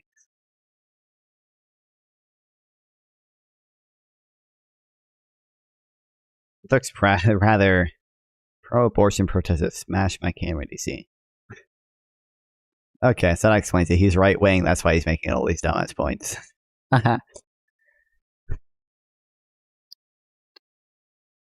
I went undercover at another protest encampment yesterday, this time at UC Irvine. I wore this, I walked right in, I got a stamp on my hand. I went immediately to the sort of makeshift library section, as they call it. It's just a table with some books on it. A lot of books specifically by Marx, who is the father of communism. They also have a section for zines or pamphlets, which is where I found this, Our Narrative, Operation Al-Aqsa Flood. Operation Al-Aqsa Flood is what Hamas calls the October 7th terrorist attack on Israel. You'll notice something interesting about this. Right here, it says Hamas Media Office. That's where this comes from. I don't think Hamas distributed this with. Do you consume right-wing content? Listen,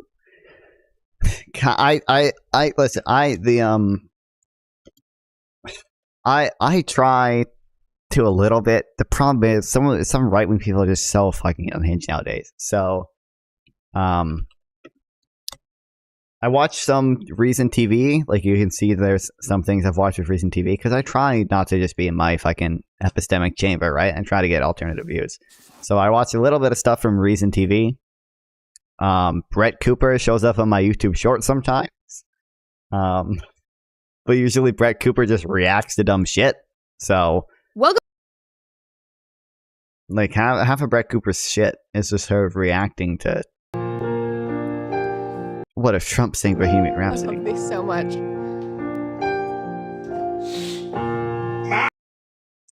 But I watched a little bit of Brett Cooper stuff. I guess not for a while, but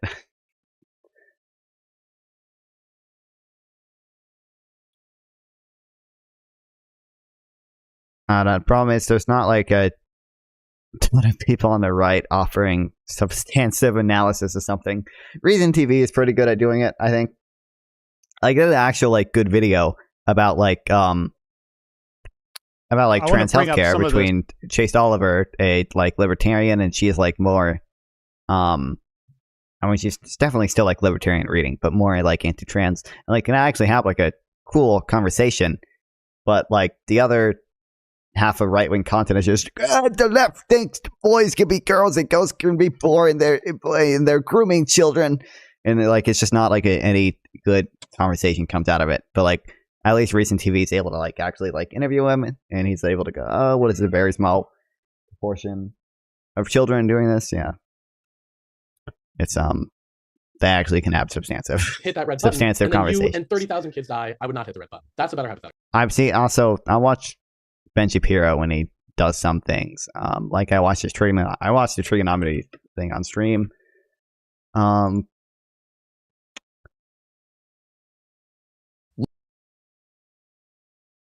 When's the last Ben Shapiro video I watched? It's been a while, but I watched this. This guy's everything wrong with Gen Z. These Coachella outfits are horrendous. Inflation comes in hot. I can't, dude. I wasn't. 5% in March. I feel like I can't stand watching dumbass people talk about economics. Okay, I don't even know that much about economics, But it annoys me when these fucking people can present like super misleading things on economics, where it's like, oh, inflation is so bad, it's destroying the country, and it's all Joe Biden's fault. It's like, you don't know what the fuck you're talking. Like, it's not that they don't know what they're talking about. It's that they're not actually trying to present like an honest picture of what's happening. They were honest about what's happening. They would mention that like a lot of inflation had to be supply side. It's a worldwide issue, and the U.S. is doing pretty well worldwide. Like, we have the lowest inflation in the G7, and also we have considerable. We have the highest real GDP growth in the G7. Like, every other country is stagnating, and we're actually right back on trend. Yeah, but like. No one ever talked about that. They're just like, oh, inflation, bad. Yeah, it's like you're not actually trying to understand like why we printed all this money. You're just trying to present you a narrative. Okay, I didn't ask that question. Let me keep on I'm not going. going to engage with that until you answer mine. I already did. I said I would in your insane, imaginary, ridiculous. You would hit it. You would Insane hit it. imaginary. Yeah, you would hit the button. Yeah. Okay, great. So you understand exactly why Israel retaliates against missiles being shot at them, even though they don't necessarily always kill them. Because I didn't occupy the house of that person who was All right, yeah, shooting. Not true. an occupation. Who are they occupying? I didn't colonize the land. Who are they occupying it from? Aiden, who are they occupying the land from? The Palestinians. Who else do you think they're occupying? Did the Palestinian? Which part of Israel is occupied from Palestinians? Areas A and B. Who owned? Area. I mean, I'm assuming this must spoke. Area A is not occupied. Area B is. I guess. I don't know how strictly. I'm assuming it would count as occupied. Area B has some Palestinian civil control, so it's not fully occupied. But Area C is the occupied part under full Israeli control.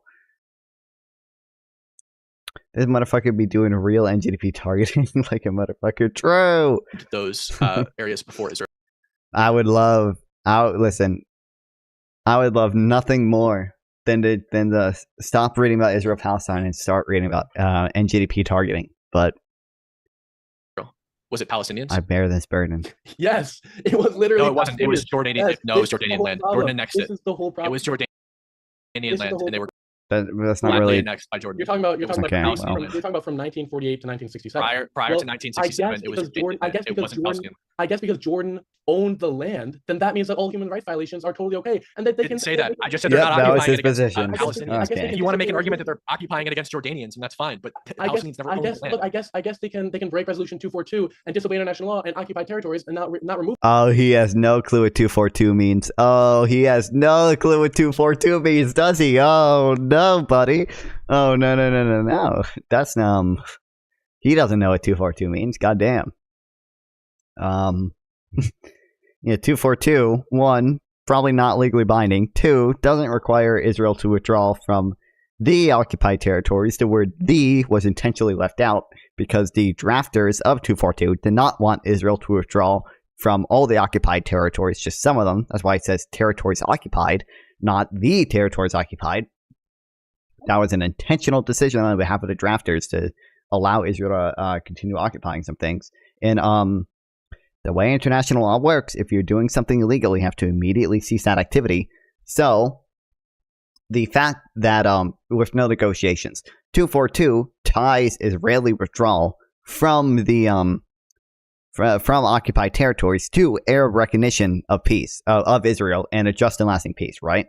That implies that implicit in that is that Israel's occupation is actually strictly legal. Because if it wasn't legal, Israel would have to simply immediately cease its occupation without any negotiations. Tying it to negotiations implicitly accepts that it's legal. He has no clue what 242 is. Okay, anyway. Remove themselves from the literal places where they are settling. And I guess because Jordan owned the land at one point, then it's totally fine. But it's not that Jordan owned the land at one point. So you're claiming they're occupying it against the people who previously owned the land. The people who previously owned the land was Jordan, not Palestine. Palestine never owned the land. It was Jordan. No, he just cut it there. Okay. We should check out his Instagram. Shit, what? Oh yeah, good idea.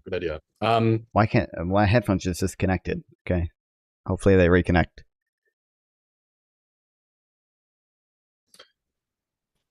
So I'm in. Okay, we're good. Yeah, he has no clue what 242 means though.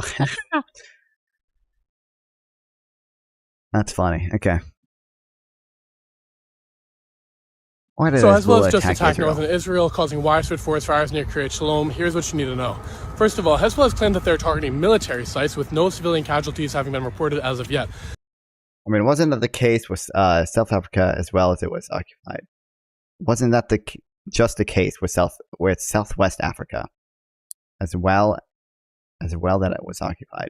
Do you mean South Africa occupied Namibia? Is that what you're talking about?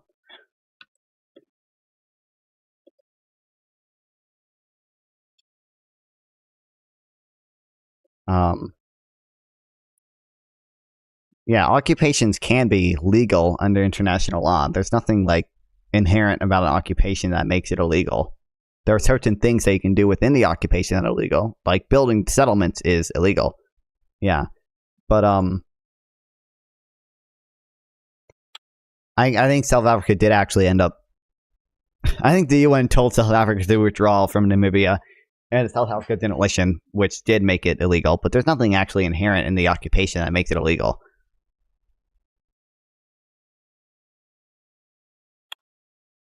Dude, I hold on.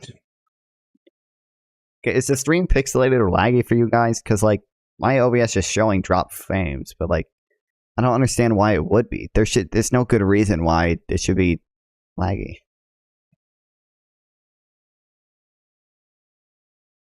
This isn't even necessarily super bad. Like very similar UN resolutions, it was deemed illegal and they withdrew through negotiations, not unilaterally. Yeah.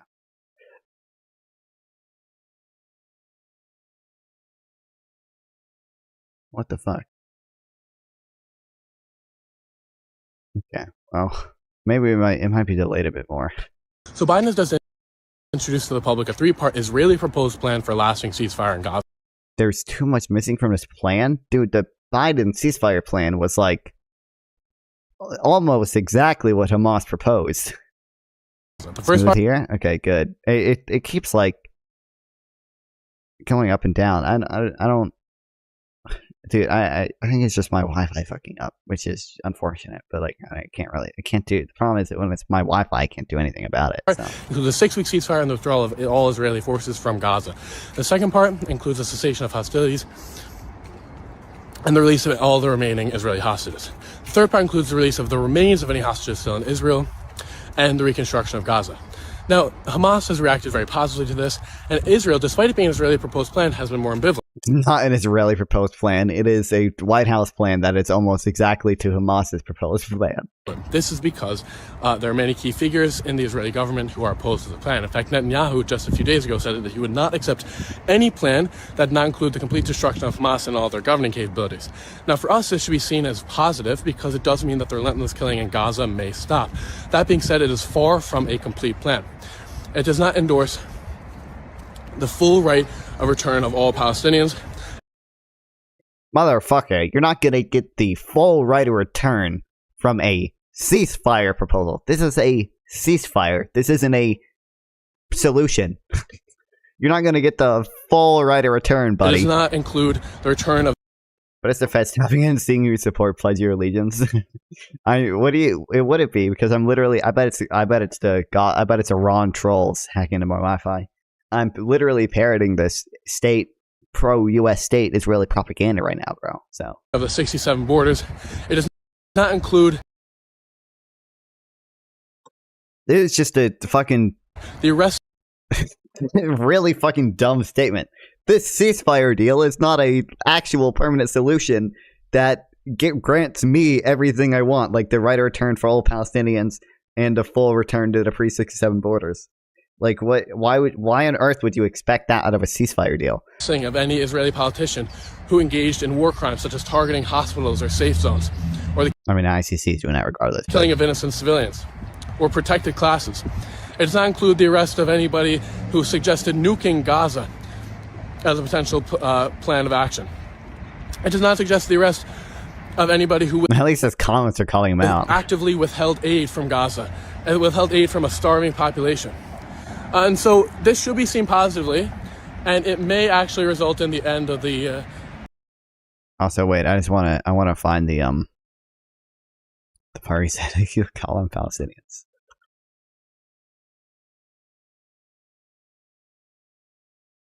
because they have Palestinian national citizenship. Israelis, as you call them, I refer to them as Palestinians. They have a distinct culture.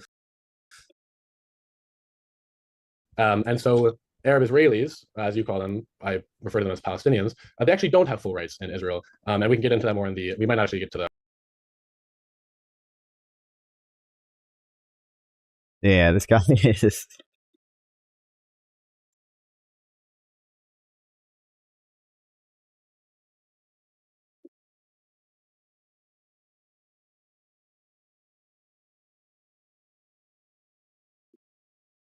All right.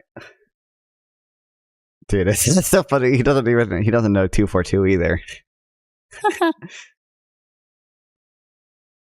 So Biden has just introduced to the public a three-part Israeli proposed plan for a lasting ceasefire in Gaza. The first, hundreds of thousands of refugees flee from Rafah, with all humanitarian aid from Rafah and Kerem Shalom cut off, little to no access to food, water, and electricity, and no fully functional hospitals in Gaza left standing.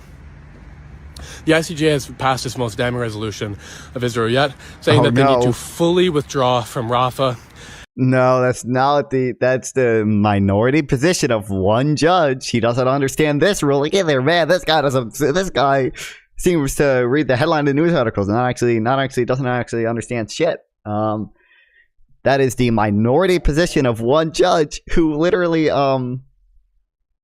who is from South Africa, the same country bringing the case against Israel. So I don't know this guy, man.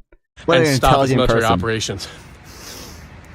This is the third resolution that they passed. The first saying they needed to stop genocidal activities, which they didn't.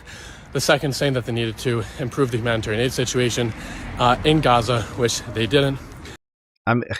They did that. That's part of what made them do it. They did improve it, and maybe you can say improve it not enough, but or didn't improve it enough. But and now saying that they need to withdraw from the Rafah government. Now the U.S. has reacted as you had expect, despite calling Rafah a red line. All of the Congress people, especially the ones in AIPAC's pocket, have said that the ICJ needs to be disbanded or the ICJ is corrupt, etc., etc. And also, why does this guy film all his videos like walking? I do believe, what the fuck? I do believe political decisions and beliefs, to varying degrees, will overlap philosophy because of the fact questions. You're talking about random nonsense right now. Because of the fact that questions about nature of ethical decisions on a social level and the way to inquire about policy epistemically include philosophical considerations. Okay. That's it. You're just saying you do believe that? Okay.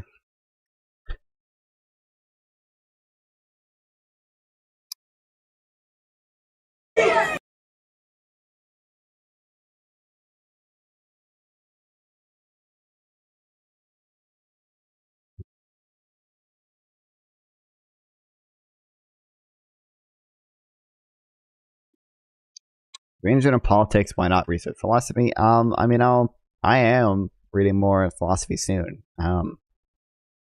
Kind of. I think I'm reading this. Why is there something right? Well, this is philosophy you don't like, but why is there something rather than nothing?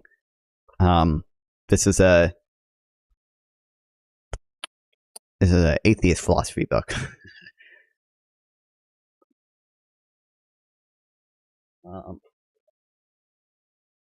Something I would like to research but disagree with. I'm going to a summer camp in a few days.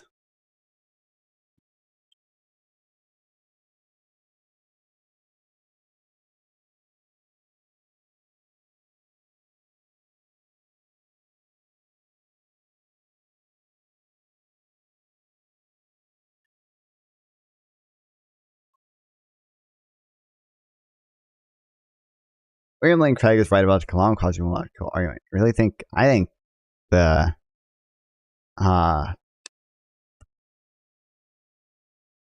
think that's one of the weaker arguments you make. I think there are stronger arguments that you make. I was watching shit about that earlier today, actually. Summer camp, are you 12? Yeah, I am 12. It's a YMCA family camp. My family goes to it every year, so like I don't really have a choice. Not necessarily strongest, but it's pretty strong. I really like to, but I mean, I feel like it's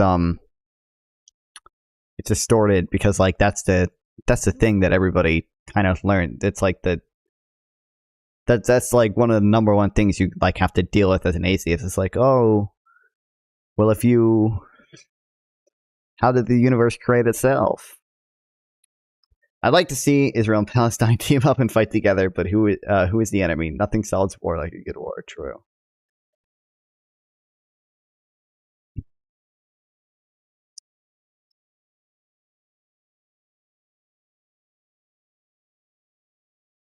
I don't know who the enemy would be. They could they might be able to find one. Who knows? Just a Washington Institute. I have a feeling people aren't going to accept shit from the Washington Institute, though, because they're going to be like, oh, Washington Institute, think tank, evil pro-Western think tank.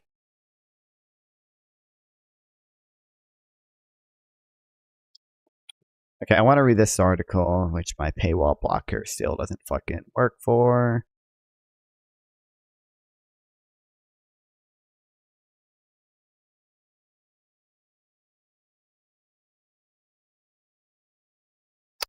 Who is responsible for feeding Gaza?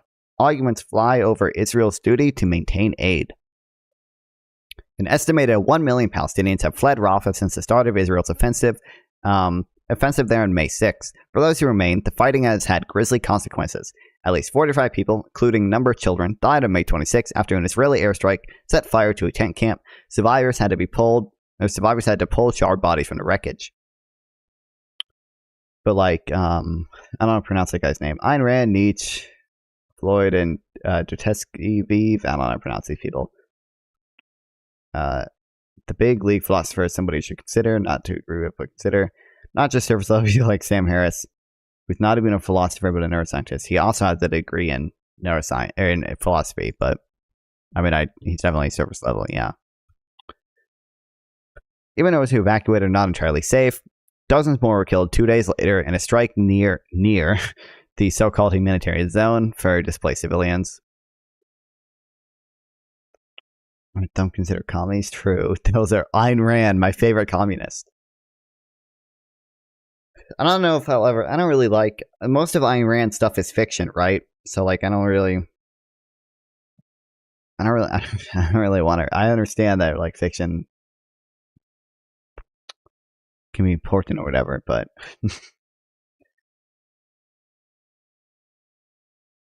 less macabre. What? Macabre. Less disturbing. Less macabre. But just as consequential is what the offensive has done to the flows of aid that have kept 2.2 million Palestinians alive throughout 8 months of war. Consider the statistics from one recent day. The Israeli army said that 307 lorries of aid reached Gaza on May 27th, 150 of them via the Karim Shalom, a border crossing in the south. Yet the UN's official tally... the UN's official tally from that day recorded 0 lorries. Okay, neither side is lying, nor are they telling the whole truth. The confusing figures show how Israelis' campaign in Rafah has complicated deliveries of aid. Until it began, most of the aid reaching Gaza did so by the lorry in the south, where it was collected by the UN.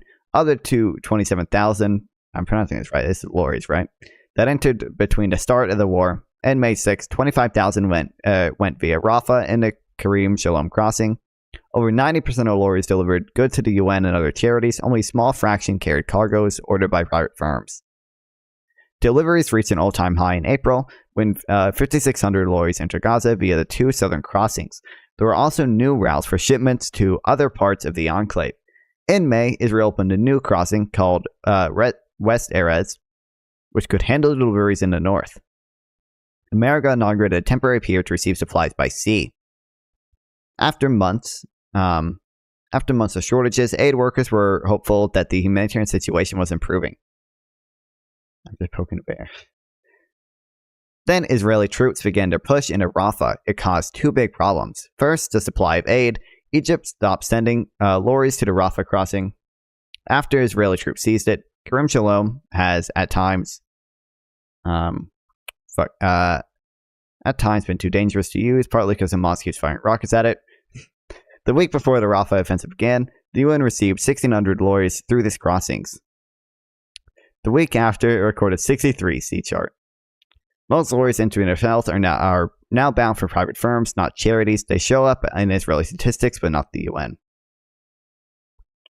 Who is what fucking private firms? Are these the cookie factories that are still getting deliveries?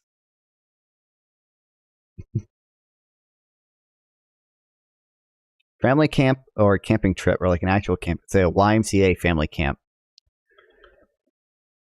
Deer Valley YMCA. Yeah, my family is I shouldn't say dragging me along. I mean, I enjoy it, I guess.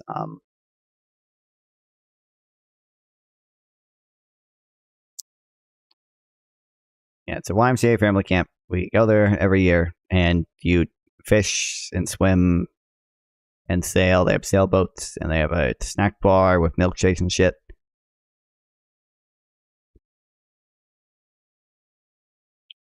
I don't know. It's pretty cool, I guess, but they have rock climbing shit and horse climbing at YMCA camp. I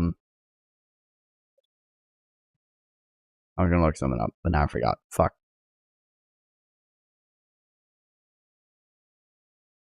I don't know. It's a pretty cool place.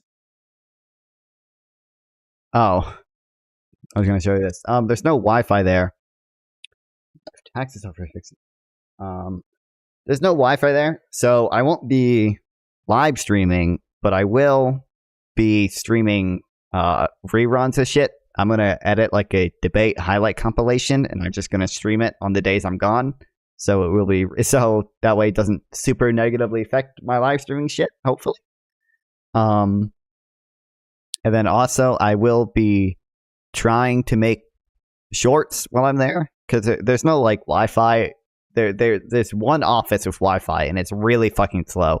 So like best I'm gonna be able to do is like during the day, just like write down a quick 60-second spiel I can do of some shit I already know, and just make a short about it. By the way, I made this short yesterday. Why do roads in California state the highest taxes? Some of the worst roads in the country. I don't know what California. Listen, I don't know what U.S. states who affect taxes, man. Because I don't. It doesn't seem like, even though Florida taxes are like way lower in Florida, it doesn't even seem like you get that much more in California compared to Florida. When people ask what radicalized me, it's the fact that a $5 footlong now costs $13.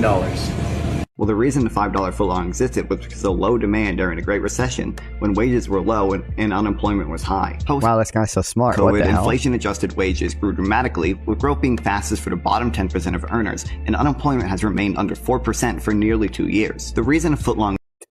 Dude, I need to ban the troll viewers that are actually just bots. It's $13 now is because of demand pull inflation from this historic wage growth. Despite this, inflation-adjusted consumption of fast food meals is about 12% higher than it was in 2019 and 3% more than it was in 2023, so it looks like Americans aren't having that much trouble affording fast food. After all, wages have outpaced food inflation since the 1980s, and this trend has only accelerated post-COVID. Honestly, people don't care. More broadly, the US has the highest growth in the G7 and the lowest inflation. So I guess eating a lot of fast food never actually teaches you the economics behind it. When people ask... That was so base to me. I haven't been to Subway in over a decade. You probably weren't even born yet.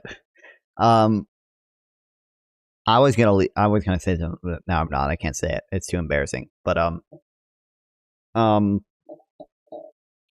was born at I'm 18, man. I'm almost 2 decades old. Almost.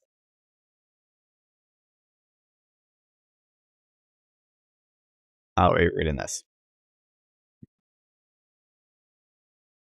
On most days, the West Arrows Crossing now handles a majority of the aid entering Gaza. I'm going to Subway a couple times above average quality, but it's pretty expensive for fast food. Yeah, it got kind of expensive, but I should look into this. Has the time price of a Subway sandwich fallen? I would be willing to bet that the time price the time an average worker has to spend or has to work in order to be able to afford a Subway sandwich. I bet that I bet that fell. Trying to wake up. I've had a bag of Flaming Hot Doritos. Have you ever tried them? Yeah.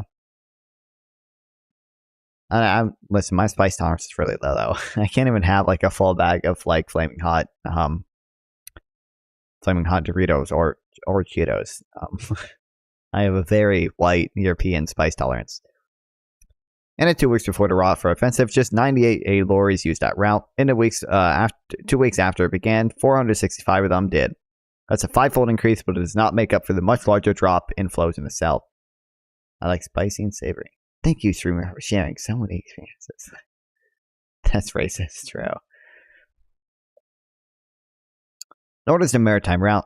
In its first week, the American-built pier received around 1,100 tons of aid, the equivalent of 8 lorries a day. On May 28th, the Pentagon said the pier had been damaged and needed to be towed to Israel for repairs. I saw that, yeah. Here's my problem with using California's $20 minimum wage as an argument to why $20 minimum wage is a bad thing. Okay. Moreover, both the pier and the West Erez crossing are northern Gaza, which has the family camp thing is actually kind of cool. Oh wait, hold on, because although wages went up, they still tax the companies, that paid the wage the same rate. Yeah, I'm not a big fan of minimum wage. I think we should just be doing some type of UBI. Family camp is actually kind of cool. Out of this functional family, so it's hard to imagine what it would be like. Well, I'm sorry. Yeah. No, I like it. I may prefer to be my little stupid hermit and just go live stream in my room all day. Okay, but at the end of the day, I do appreciate my family at least a little bit. If you want $20 minimum wage to work, you should load a tax companies willing to pay that and make it optional. It wouldn't really be the minimum wage if it was optional, right?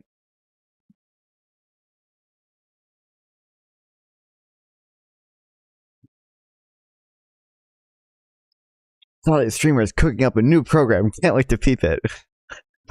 Oh, thank you, Gina8. Man, I love the trouble of viewers, man. More would appear in West Erez crossing both in northern Gaza, which has been largely depopulated. That points to a second issue. The daily figures from which the Israeli army then America will pick up the higher wages and lower taxes. I think was their idea. Oh, true. Count all the lorries sent to a clear security screening and unload their goods on the Gaza side of the border, but those deliveries are little help to Gazans unless someone can pick up the supplies and deliver them to where they're needed. Until May 6th, the UN was largely responsible for that. It sent hundreds of lorries each day to collect aid from the southern crossings. With most of Gaza's 2.2 million people huddled in Rafah, most aid stayed there as well. Many UN lorries had to drive only a few kilometers to drop their cargo at warehouses and government offices. Now, though the UN says it is often too dangerous to send drivers to Karim Shalom, since May 26th, it has dispatched 169 lorries and average 7 a day. On May 21st, the UN halted food distributions in Rafah, citing logistical glitches. Delivering in the north can be fraught as well, as much of the aid came via the American-built pier, was seized by hungry crowds before it reached UN warehouses. Private firms have fewer qualms about security. They send dozens of lorries to Karim Shalom every day to collect goods and deliver them to makeshift markets. With less aid entering Gaza, these markets are now a vital lifeline. But shoppers say the prices are often high and erratic. This makes for a bleak picture. Food, medicine, and other essentials are still getting into Gaza, but some shipments are stuck in staging areas on the border. Others are sold at prices few Gazans can afford. Israel, though, insists that it is meeting its duties under international law. Well, obviously, they're going to insist that. Warring states have no duty to defeat the enemy, only a duty to facilitate. I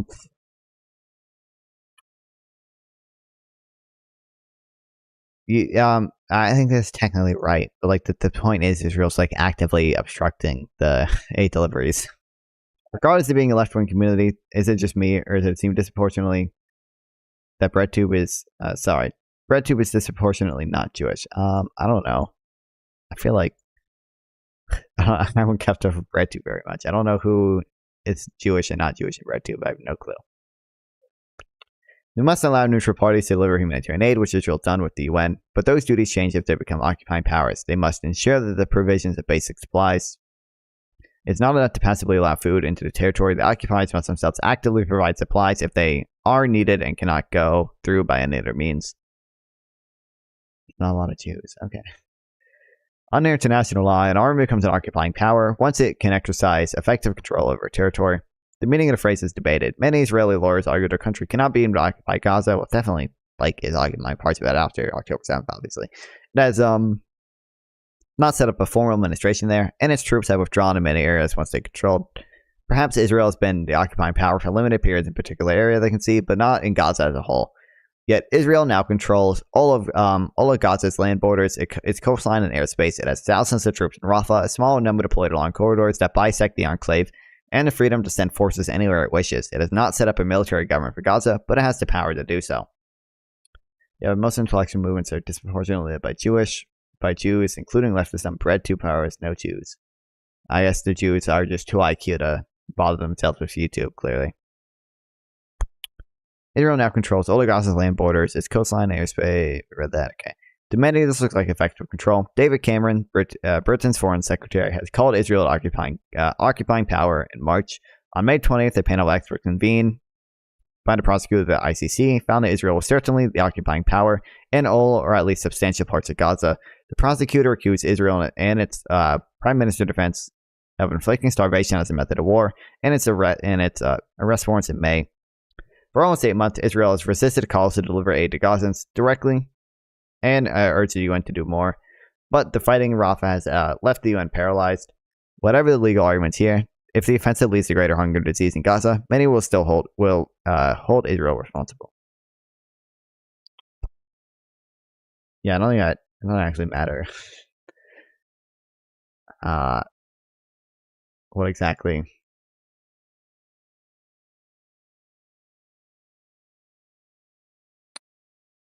I was just say like it's still a war crime even if they don't technically have to provide it and they're just actively obstructing it. Obviously a different war crime than genocide or whatever, but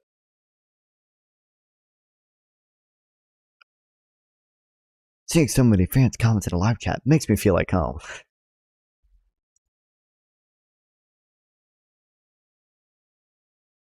Okay. I kind of want to read this, which is not that long.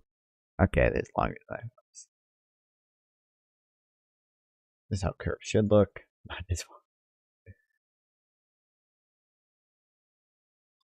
Unemployment rate, job openings rate. This is just proof I'm right, bro.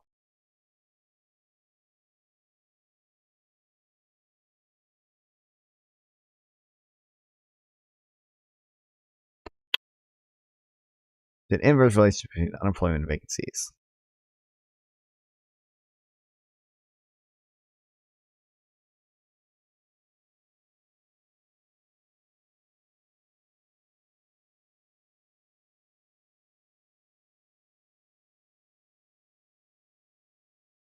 Are you telling me that it was transitory? That's wild, dude. Oh, non-funded. Oh, wow. One view. I kind of want it, dude. This is a call out to Aiden Doyle. I know Isaac's debating him soon. I think he's bigger than me, but I would love to debate that Aiden Doyle guy on UN Resolution 2 Part 2 and that other thing he didn't understand. Oh, that the Arab Israeli things. And Isaac did a good job talking about his misinformation on the Rafah strike, but does it really have a disproportionate number of Jews? I don't know. But well, clearly it's because the conservative legacy media, not the Daily Wire. I mean, Daily Wire is more legacy media, I would say. That's based in Hollywood, right? So clearly they control Hollywood, but not YouTube. Yeah, Isaac did a good job. Epically, Ben Shapiro debunking this video. Okay, so There was a 5 replies. Sure, this DMA word idea might say.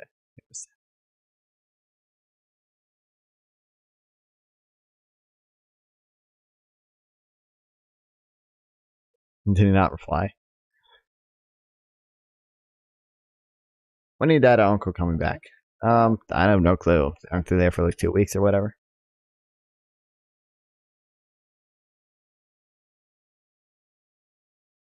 Alright, I might have to read boring shit right now. That's set up. Countdown YouTubers. Sam Harris is not really part of RedTube, but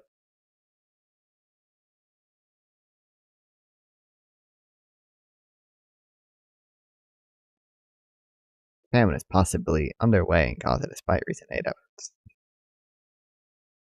Or Sam Harris is moderate. YouTube, yeah. Not RedTube, yeah. Okay. I don't really know if nothing new has happened with the ceasefire, really. I mean, it's just like Biden put out the ceasefire plan, or it's just like basically the same as Hamas's proposal, and Israel's just like, yeah, we're probably not gonna fucking agree to this, dude. But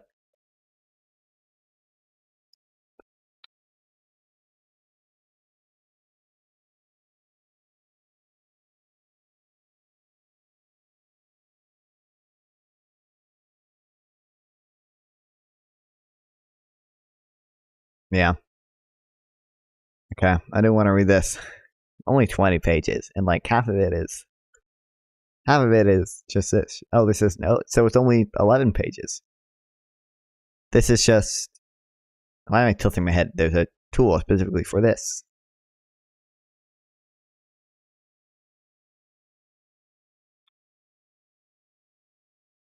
Wild.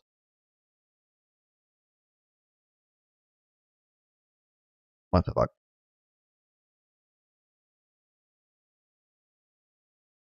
So it's only 11 pages. And then the executive summary. I should just read the executive summary. So did Hamas reject the deal? No, not this one, because this deal was basically almost exactly what they proposed a few weeks ago. I don't know if Hamas has responded positively to it. I don't even think they have fully accepted it.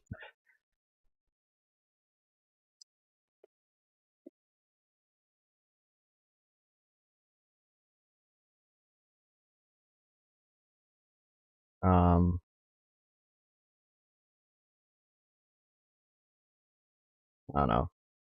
I think Hamas has responded positively to it. What's the language that they use?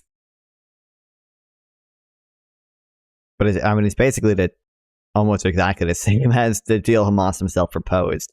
The one that Hamas accepted when it was just really their own fucking deal that they put on the table.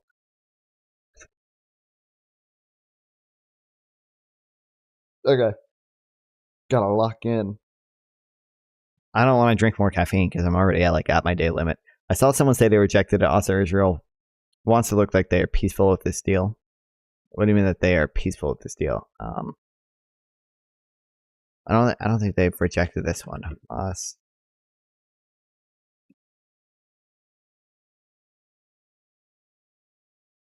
Oh, what?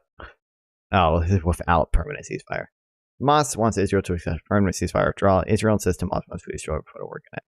Yeah, I like this. This is the same sticking point it's been for months.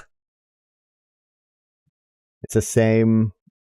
Well, Hamas wants to not go away, obviously, and Israel wants Hamas to go away, obviously, and that this is where they've been stuck for months. And I don't think it's not much can happen. Do believe we're seeing right wing revolution amongst Americans and Westerners more broadly? I mean, people are going further on both sides. We're also seeing a lot of fucking growing socialist bullshit stuff. God damn it, still 2 views. God, I need people to.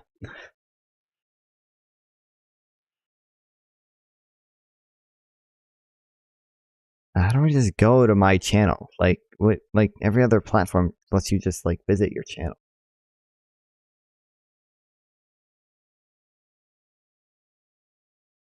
Are you kidding me?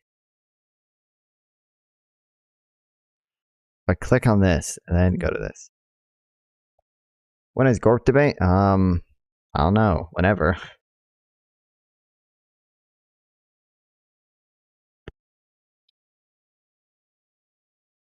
I don't think he's streaming right now. He might stream tonight. But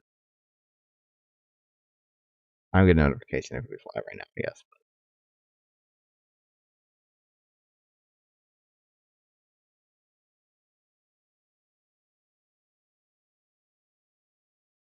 I think we should debate that Aiden Doyle guy. Should I DM him?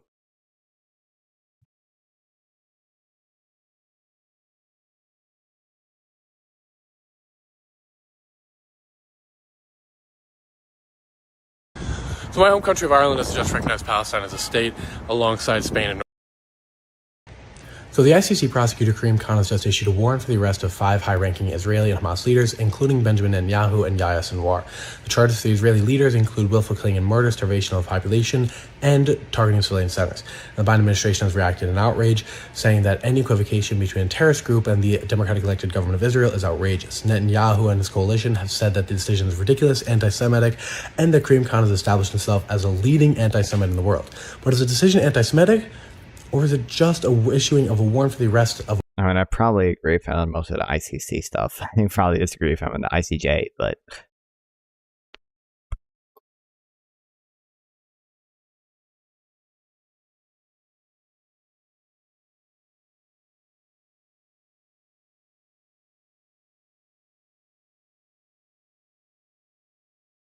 I don't know how you landed a conversation with Destiny. Find an idiot Destiny fan. What's up, everybody? So I did a debate with Destiny last week. Germany. Oh, he's just replying to his fucking comments. Okay, sick.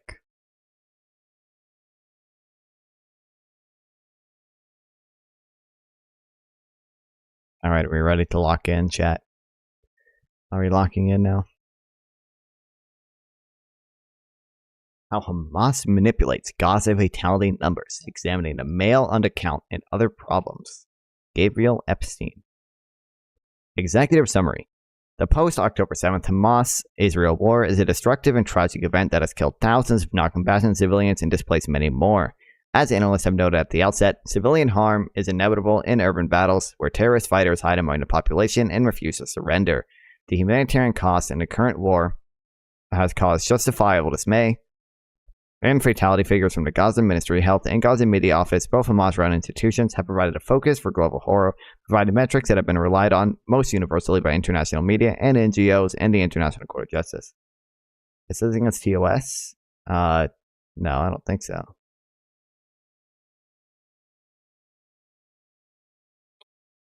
Oh, this is still a summary. Although many organizations have uncritically accepted the numbers and initially even reported them as verified fact without any disclaimers. Do you know what triple parentheses need? No, I don't know. I don't know this shit. Finally, disclaimers that a party to the conflict provided them or acknowledging the near impossibility of providing precise real-time fatality counts under wartime conditions. There are many reasons to treat the Gaza Ministry of Health and GMO fatality numbers with skepticism. President Biden expressed his own doubts during the October 25th news conference, saying he lacked confidence in the numbers put forth by Palestinian sources, although he later walked back remarks in a meeting with Muslim American leaders. Counting fatalities in the midst of any conflict is difficult, let alone in urban battles like those playing out in Gaza. Hamas has exceptional incentives, plus the means, methods, and opportunities to exaggerate the numbers of civilian deaths. Most obviously, the Gaza Health Ministry. Jewish people have reclaimed it from bigots. Okay. Awesome. So probably is against TOS then, Gidiox. Anything that's listed in the Wikipedia series on anti-Semitism, I'm going to go ahead and say you should not say in my chat. I feel like this should be obvious.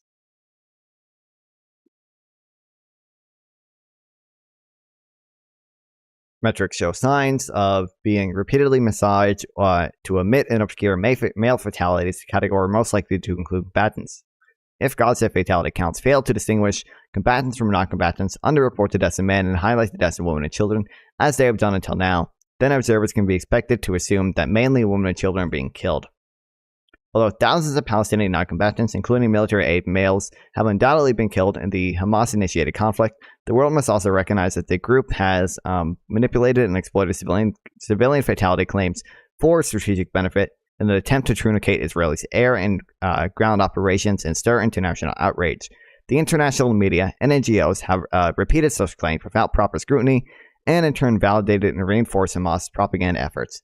In reality, no one yet knows the proportion of civilians harmed versus Hamas fighters, and judgment should be reserved, or at least qualified as interim assessments, informed largely by low-quality metrics provided by a combatant with a track record of propagandizing civilian deaths. For Gaza authorities, previous rounds of conflict with Israel in 2008 to 2009, 2012, 2014, and 2021 have afforded considerable experience in reporting fatalities and an established system for communicating metrics to international organizations and NGOs. A number of associated analyses contended the Gaza Ministry of Health counts have been relatively accurate, dating back to the 2008-2009 war, referred to as Israel's Operation Cast Lead, and they are regarded as generally credible by both the U.S. government and international agencies. Overall, past health ministry fatality numbers have lined up somewhat closely with accounts verified by the UN Office for Coordination of Humanitarian Affairs, and have not deviated extraordinarily from the assessments either by the Israeli government or researchers organizations like Mer Amit, Intelligence and Terrorism Information Center, which is closely affiliated with Israel's defense and intelligence agencies.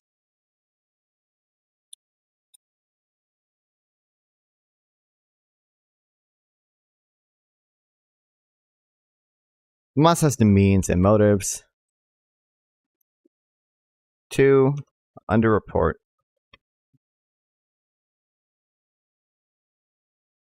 military age male deaths and overreport the deaths of women and children.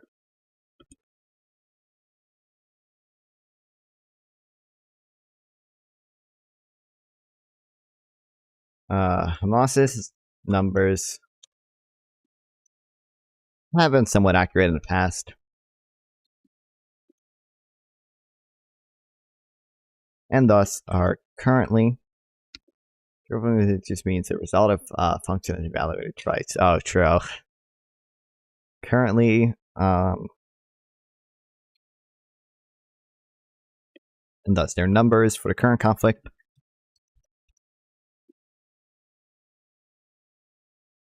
are often being parroted or are being cited uncritically.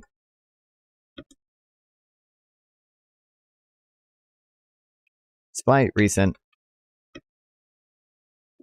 concerns, the data may not be accurate. Fatality counting and reporting procedures in Gaza.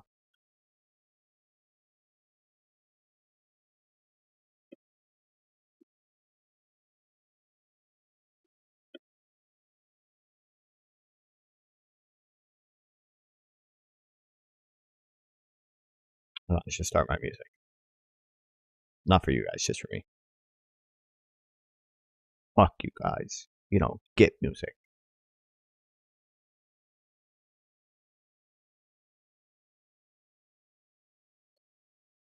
I don't know what this. There's a bot in my Trello chat. I have no clue what the fuck it's doing, but I don't know. It's doing something, I guess.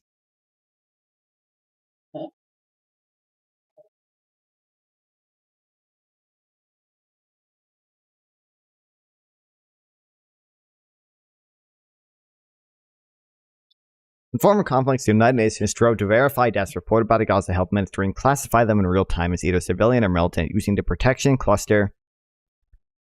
The Protection Cluster, a network of NGOs, international organizations, and UN agencies directed by the UN Office of High Commissioner for Refugees. Many analyses have pointed out this precedent of relative accuracy to argue that the health ministry numbers were probably somewhat accurate in this war as well. Yet the accuracy of statistics in former conflicts should not be overstated. Previous rounds of fighting also saw significant discrepancies between Palestinian, UN, and Israeli figures on militants versus civilian killed.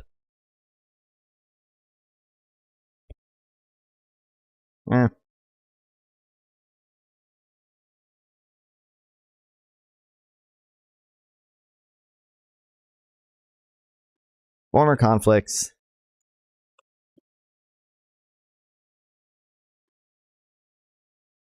Deaths were tracked and classified Or to say the UN. UN.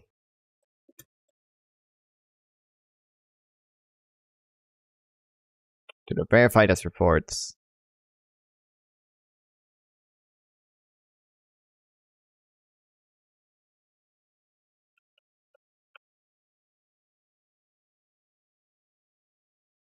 I can I choose out bigger, wrinkly brand and everything.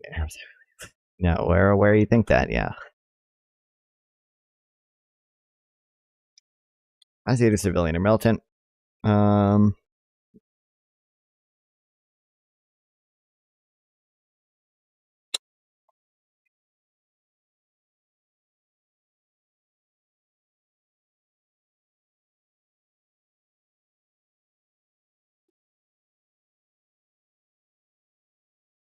In these previous conflicts,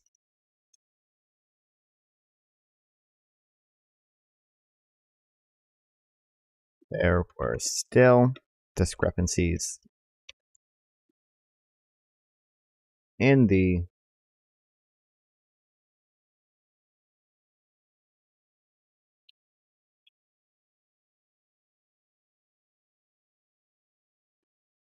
I believe liberals are generally less concerned with Jewish supremacy than they are with white or black supremacy. Yeah, I would say so, man. And what's up, why is Kanye West?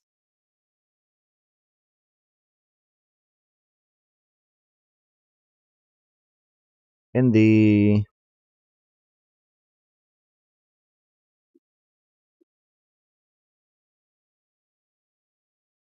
reported civilian deaths. Well, thanks for the follow. CJLJ2K. I appreciate it, man. What's going on? Welcome to the stream.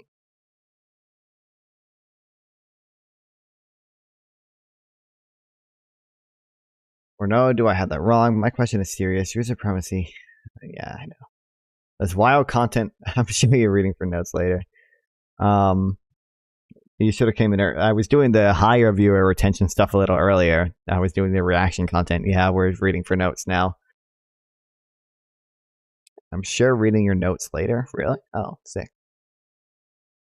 There's they're not all filled out or anything. So especially this page. This page is actually probably one of the least filled out ones. So a little less, yeah, they're less concerned with it because it's not. I understand you think it's a real issue, but I don't think anyone else does. Anyway, also a lot of people just say Jews are white, so. Streamers interaction with the audience makes me feel so special.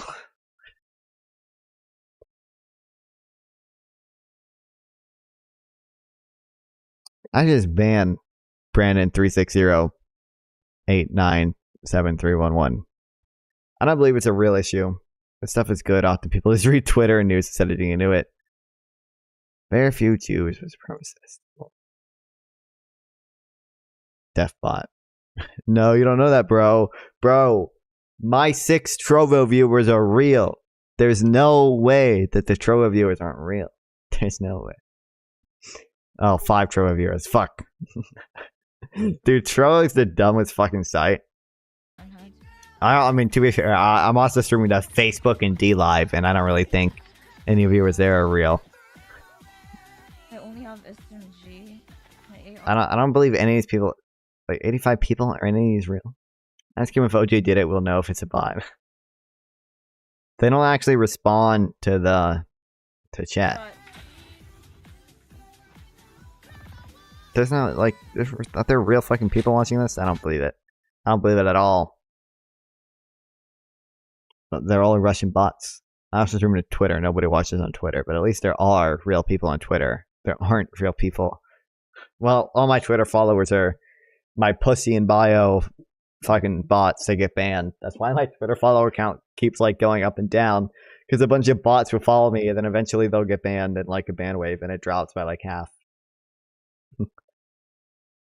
Even though I have some fire tweets. Non-fun 420 on Twitter, guys.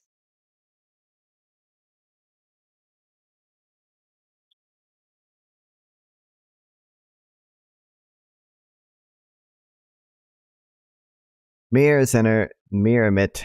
I don't pronounce that. I'm sorry if I'm pronouncing it wrong. I don't give a fuck though. Estimated at roughly half of Gazans killed in 2014 conflict were militants, while OCHA estimated only 21%.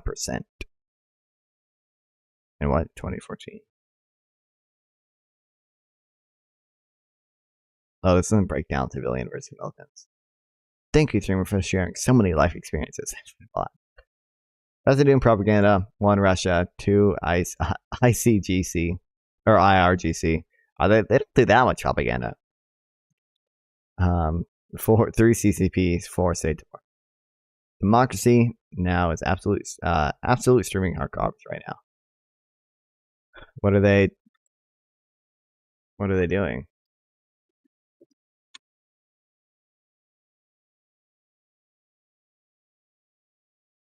Are they on Twitch?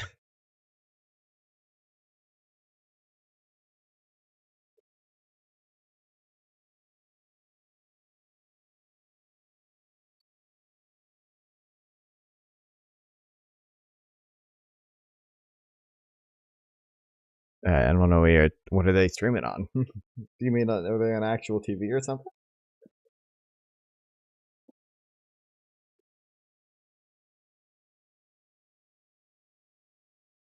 My fucking cat's here again.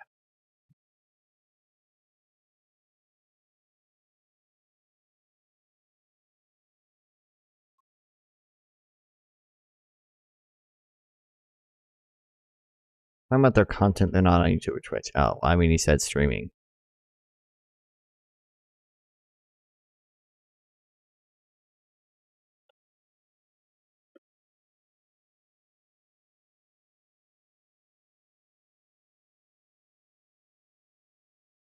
I don't know if they're on cable or not. Well, I kind of, yeah, we need to sit streaming. Oh, wow. I love you too, Gina8, who is a real person and not a bot. I said steaming hard. Oh, sorry. I thought you said streaming.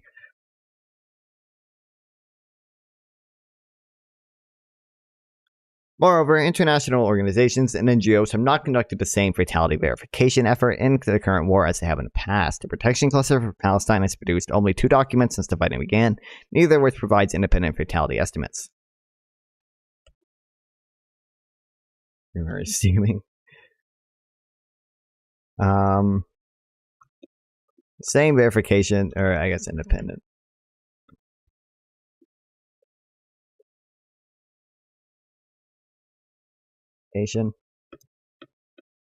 Of the death count has not been conducted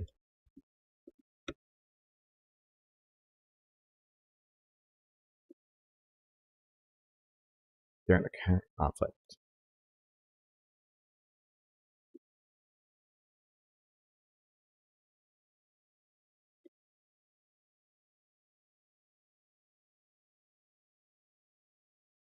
Okay. Palestinian NGO, such as the Jabalia-based Al-Mazan Center for Human Rights, which previously used on-the-ground interviews to report on deaths, has not done so in this conflict. OCHA has been transparent about its inability to verify the health ministry claims, saying that its first reported impact statement on October 27th so far has not been able to produce independent, comprehensive, and verified casualty figures. Thus, for the first time, international organizations and NGOs cannot verify the death count in real time and have not attempted to distinguish between civilian and combatant. Oh, fuck, they fucking fatalities. This contributes to a skewed perception in which the UN relies on Hamas claims, giving them an air of credibility and allowing major distortions to go unchallenged of the adult male deaths, and allowing major distortions like the undercount of adult male deaths to go unchallenged. This means see my videos. This means the UN and other, and I guess news agencies and the media rely on Hamas numbers, giving them an undue amount of credibility.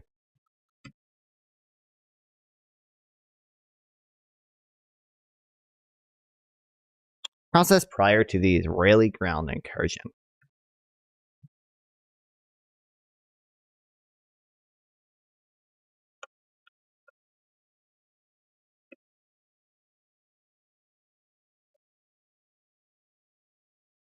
the early weeks of the war, the Gaza-based Ministry of Health served as both a clearinghouse and reporting mechanisms for Gaza deaths, relaying its findings to the Ramallah-based Palestinian Authority, Ministry of Health, UN agencies, and some in the media. Fatalities were counted as a network of some 36 Gaza hospitals, comprising a mix of government-run and private facilities financed by NGOs and foreign states, along with the Palestine Red Crescent Society, morgues, and other unspecified sources. Under this system, bodies are identified and entered into a central information collection system.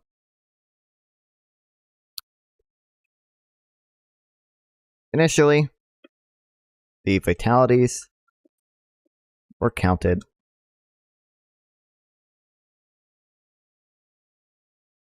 okay. It's here. Wow.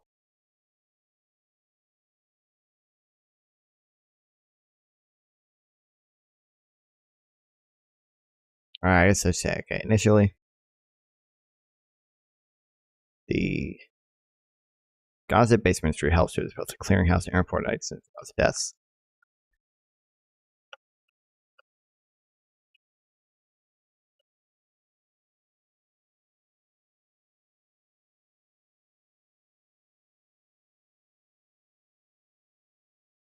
Yeah, I might just copy all this.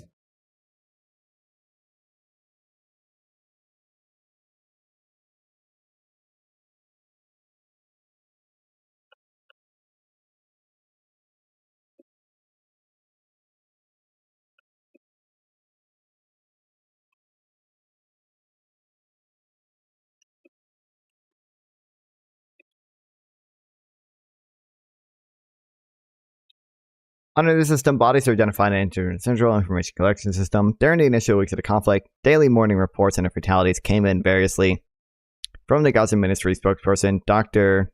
I don't care, Telegram, and other health ministry social media channels. Love your stream. Wow, thank you, Trovo viewer.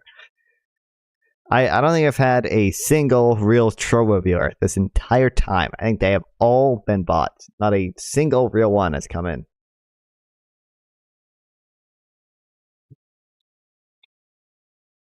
Hamas-run government media office and a PA's official Palestine news information agency. These figures were also supplied directly to OCHA, which included them in its daily flash updates and reported impact statements, as well as to the UN Relief and Works Agency for Palestinian refugees. Why are you even streaming on there again? Because there's no reason not to. It kind of is a reason. Well, I didn't expect to at least bot comments, so there kind of is a reason not to. But basically, because I'm going on a summer camp in a few days, I bought Restream. I bought one of their monthly subscriptions. We're supposed to be multi-stream to like 5 platforms, and I was already streaming from my PC to Twitch, YouTube, and Kick individually, so that's 3 upload streams. And I was like, well, fuck, I might as well just keep streaming to YouTube and Kick YouTube and Twitch individually, and then just use Restream as my third one, and Restream will go to everywhere else. So like, I just have it set up to stream on Trovo, DLive, Facebook, Twitter, and Kick.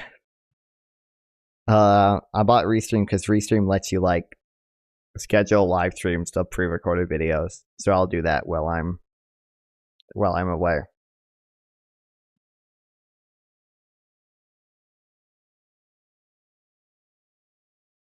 I'm gonna blow up on Trovo, bro. You watch. You watch. I bet I'm already blowing up on Rumble since last time I checked 30 minutes ago.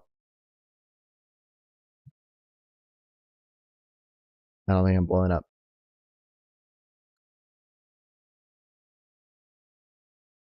I don't understand. Like YouTube, you just click on your name and like there's a My Channel option, but like this is just account overview.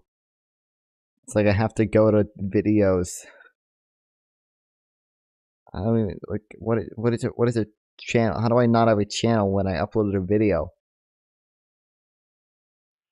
No one is watching it. I just need 5 followers, bro. 5 Rumble followers. And then I'll stop fucking streaming on Trovo. I'll probably keep streaming on Trovo and stop on Facebook. No one ever joins from Facebook.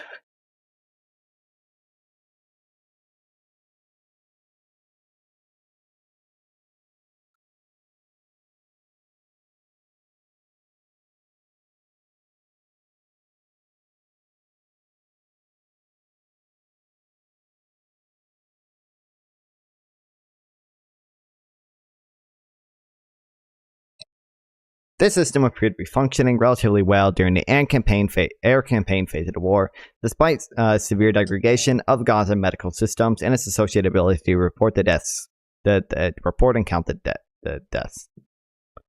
Could you say super extreme stuff, left or right or blow up? I bet. I honestly think, dude, I don't know. I mean, I think PPG gets viewers. I think leftists get more fucking viewers. Unironically, like I see super far left-wing people just say parrot their stupid bullshit. Try it out. Go on. And then you can get viewers just reacting to dumb shit. And I'm doing the reading, baby. And yeah.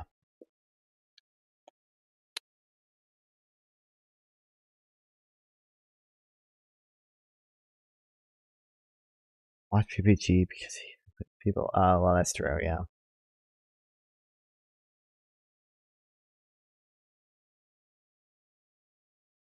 We get more viewers. It's not funny. I probably would. I don't know if I want to do that. I don't know if it's worth it. 10 subs right now, and I'll put the dress on again. That's a really absurdly high number, but that's what it takes, guys. People are getting PPG banner tinkies. Yeah, I heard, didn't Skade report him or whatever? That's what I've heard, but I don't know if that's true or not. I don't want to just character assassinate Skade. I start pissing on floors.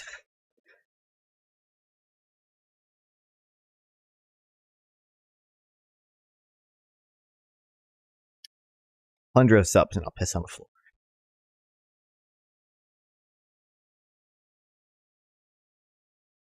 Between October 7th and October 12th, the Gaza Ministry of Health released daily updates to the total fatality count with disaggregated death totals for men, women, and children. After a gap in reported totals from October 13th to October 17th, the Health Ministry resumed such reporting on October 18th, and from October 19th to November 10th, regularly released disaggregated data, including a category for the elderly. During this period, the Ramallah-based Ministry of Health and a GMO, a unit of the Hamas-run Ministry of Information, published irregular reports of their own, generally tracked with the Gaza Ministry of Health. OCHA, for its part, cited the Health Ministry in its daily report, but did not always provide disaggregated data and sometimes reported inconsistency on the number of adult and women killed, combining 1959 and 60 plus at certain times, separating them and others. On October 26th, the day before the Israeli ground invasion began, I guess I should add first. This system worked during the air campaign phase of the war, but became, I guess, started to change after the ground invasion.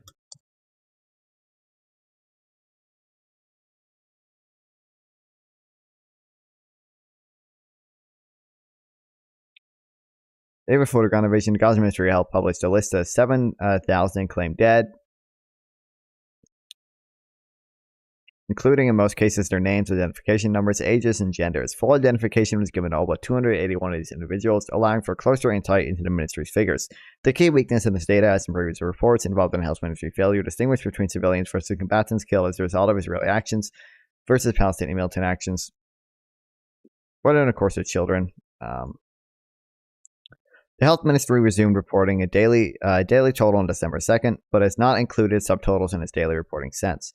OCHA sourced data exclusively from the GMO from November 22nd through December 2nd, then drew from both entities through the end of the year, though it stopped reporting subtotals for women and children on December 11th. On December 21st, OCHA studied the GMO count for the final time after reporting the office's figures continuously for a month. Offered its first caveat that the GMO's methodology is unknown. Additionally, in a detailed December 11th public health emergency report, the Gaza Ministry revealed that after November 10th, it had begun to rely on reliable media sources. I really like Gady's a deep understanding of warfare. I haven't seen much of his stuff, but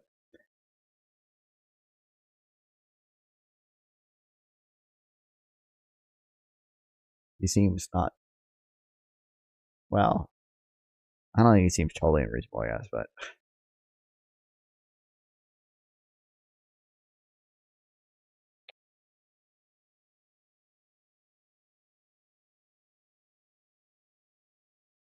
The health ministry started relying on reliable media sources after November 10th.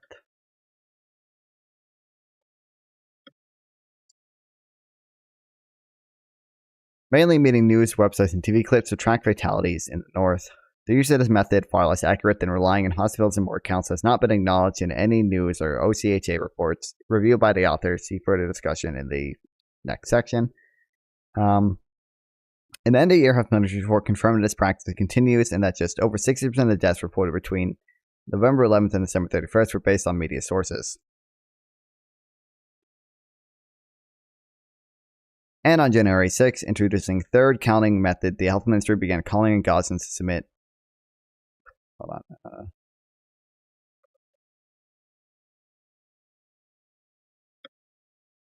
I was just kidding because Kate is a complete idiot. Kate is sicker and angry that is all. Yeah, I definitely. I think I was in this chat one time, and I think we were going over Ukraine shit. Like I obviously disagree with him on Ukraine, but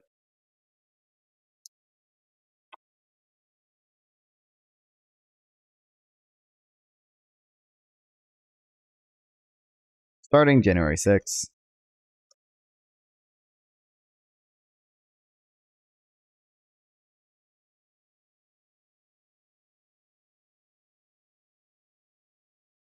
Introduced a third method.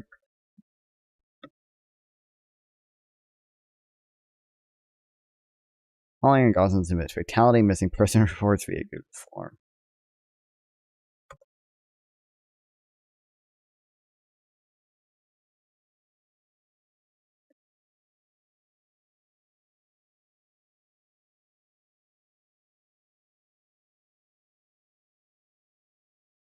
Indicators of low accuracy in fatality metrics. Second. Every time Russia does something, Ukraine will surrender soon. Yeah. This is the weird, like, I saw PPG doing this too, where it's like Russia was making like pretty small gains, and he was like, "Oh, it's fucking over for Ukraine. Oh, Russia's about to do their big attack." When like I don't understand. PPG and him literally say Ukraine is dumb and Russia does anything. Yeah, like I don't get how the situation like suddenly got better for Russia when like they are not the one receiving a shit ton of aid. Oh, Big 17, thanks for the follow. Is there anything I can do that would be a convincing case for you to start doing a in-depth philosophy arc and stream and not just talk about general politics? I mean, like, I don't need convincing. It's just like I'll do it. It's just like it's gonna come out naturally. It's not gonna like. It's not gonna come because of you convincing me. It's just gonna be like, oh, this is something I need to do now to like have an argument with someone or something. So. Less than a year into the war, he said Ukraine was all out adult men to fight, and they were mobilizing children, so its own fantasies, Russia slaughtering children. Yeah, child soldiers take their own land.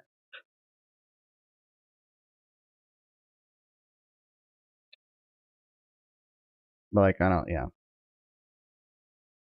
really see how it gets much better for Russia, especially now that Ukraine. I think Ukraine is finally using F-16s, right? Ukraine F-16. Weren't people upset because they striked within Russian territory? Or Ukraine can now strike Russian target. Yeah. Ukraine can now strike Russian targets with Dutch F-16s. Either they're killing children or they can't defeat the children.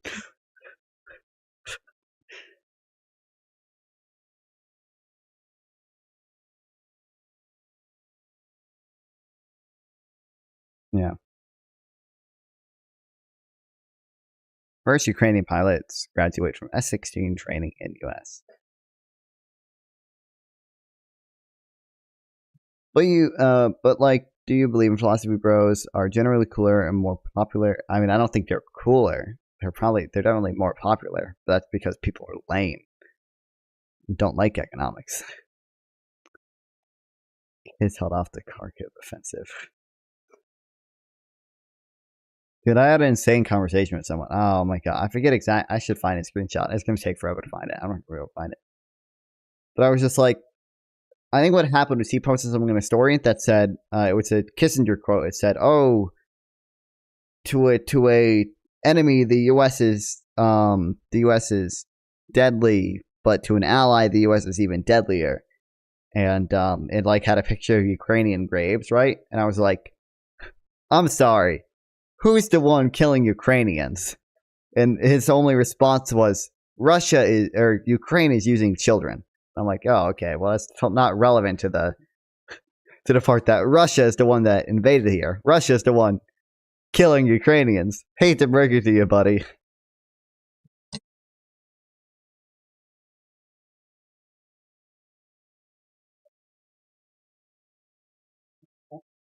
When's Ukraine gonna invade and annex Belarus? That's my question.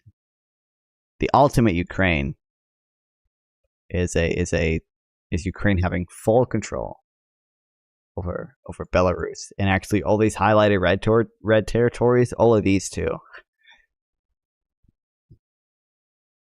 and Georgia too. Fuck it. Ukraine annexes Self-Odessia.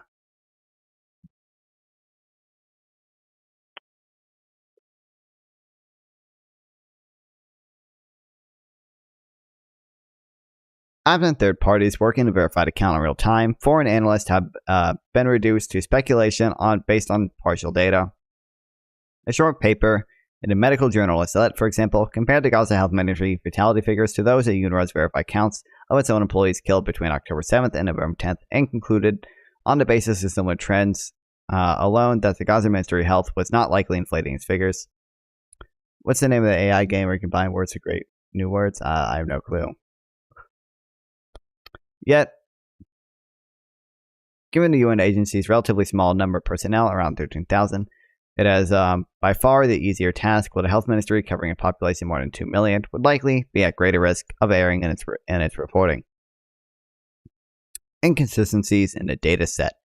An analysis of the Hamas-run health ministry, GMO, and OIC fatality reports between October 7th and December 31st reveals statistical discrepancies, as does an analysis of reported fatalities in the October 17th LLE hospital blast in Gaza City, a list of dead published October 26th by the Health Ministry, and a detailed public health emergency report published on December 11th and December 31st.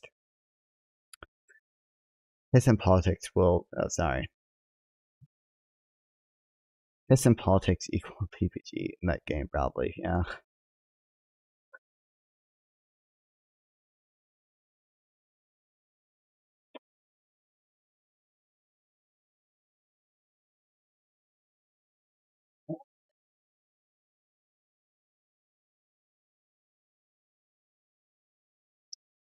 Key takeaway from these inconsistencies is significant understatement of men killed, particularly after November 10th, when the Hamas ministry figures began relying on media reports for fatality figures from northern Gaza. Okay, here a cautionary note is necessary. Even as most combatants are men, most Gazan men are still civilians, rendering the overall number killed an imperfect proxy of the 4 Hamas figures.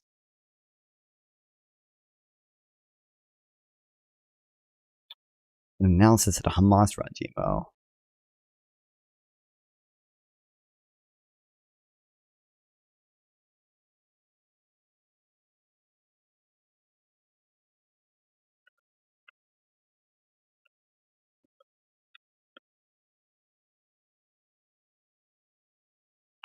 To indicate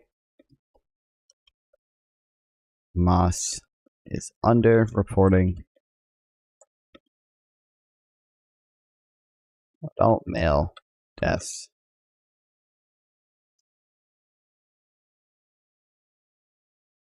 Analysis of the reported fatalities in the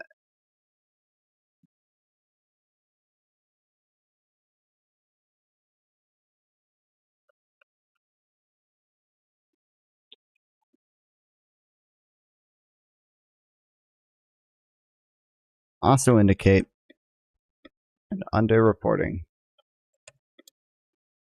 adult male deaths.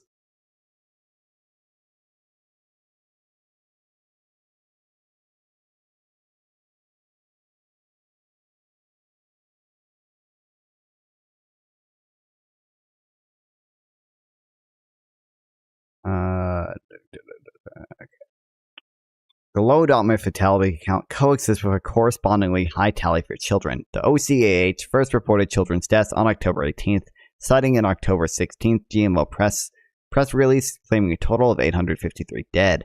On October 19th, however, the OCHA listed a total of 1,500 children killed, citing the health ministry, indicating an increase of 671 in 3 days.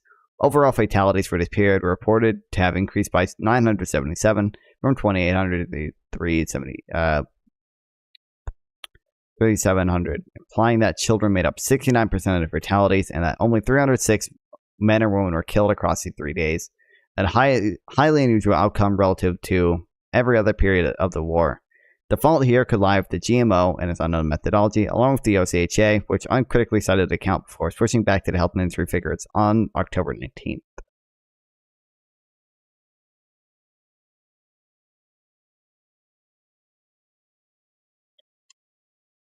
The low adult male figure corresponds with unusually high child fatality figures.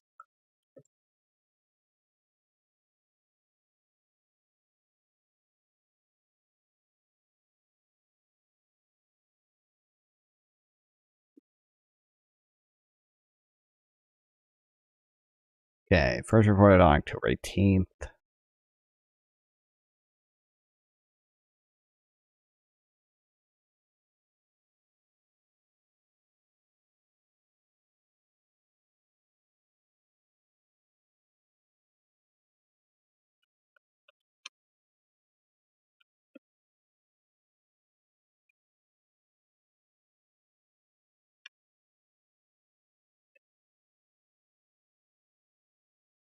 And I can reword this, but it's not really a good way to like summarize it. I will always support you. Wow, thanks, Brandon.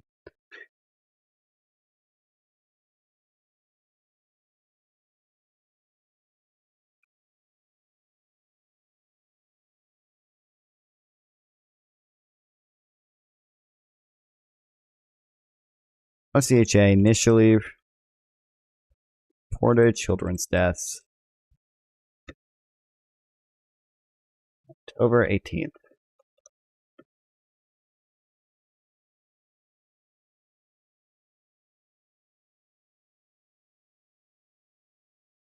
I mean, 853 had died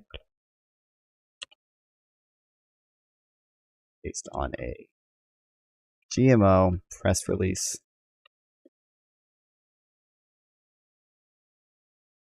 The next day, the OCHA listed a total of 1,424 children killed based on the health ministry report.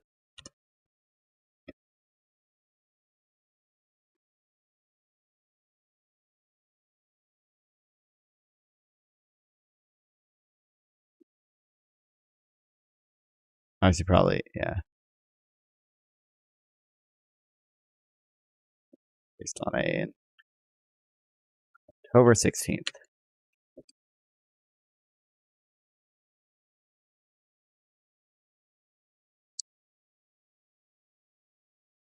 Indicating 671 children killed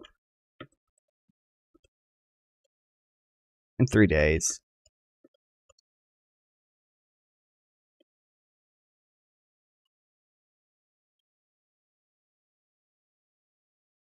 Were all fatalities. Alright.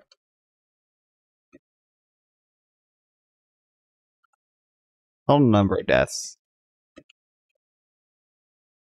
reported to have increased by 977. I guess I'll include this.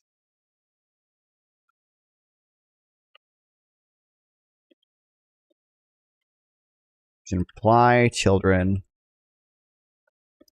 made up 69% of the deaths, and only 306 men and women are killed.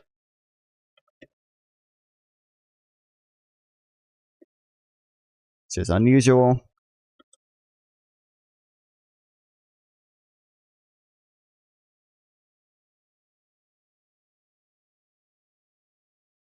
Highly unusual outcome relative to every other period of war.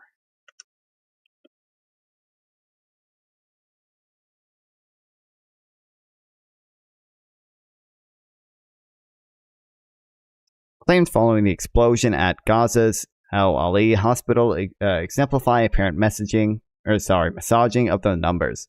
On a data blast, a Palestinian fatality data transferred to OCAH's timestamp 5:30 p.m., meaning if it excluded fatalities from the disaster. Moss, which slightly down revises initial claim from 500 to 471 dead, reported only 478 additional deaths between 6 p.m. on October 17th and the same time, October 18th, implying that just 7 Gazans died during that 24-hour period separate from the hospital explosion. OCHA itself notes that in also October 18th flash report update that the health ministry reported 62 Gazans were killed in 2 airstrikes in Jabalia refugee camp. The streaming performance is mind-blowing on the night of October 17th. Thus, separate incidents accounted for 533 deaths, and Gazans likely died in other circumstances during that period as well. The health ministry does not attempt to reconcile these inconsistencies, and in any case, it's claiming regarding the El Ali fatalities are 3 or 4 times higher than estimates from multiple Western intelligence agencies. The Al Ali explosion was a unique event, however, making it unclear whether the extent of the data manipulation reflected an exception or the norm.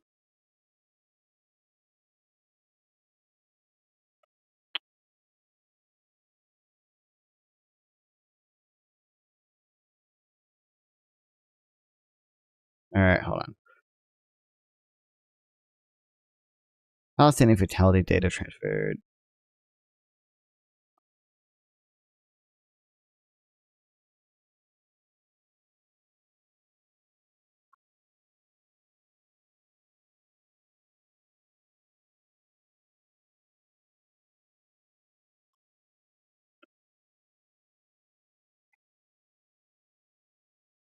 When they excluded fatalities from the disaster.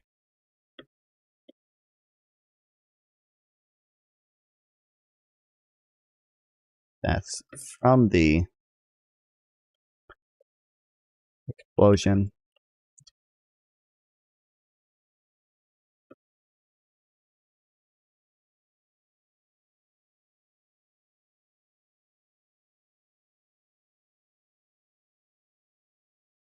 Oh, fuck. No, go back. What?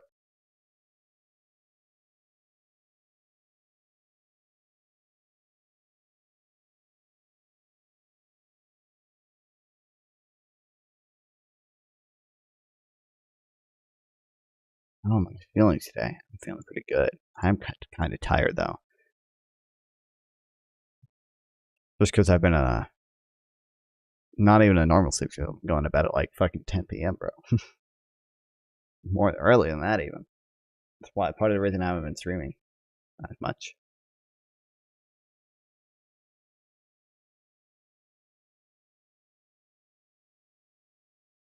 Love staring at straight one. It's my favorite thing. Hey, I love staring at women. It's my favorite thing in the world.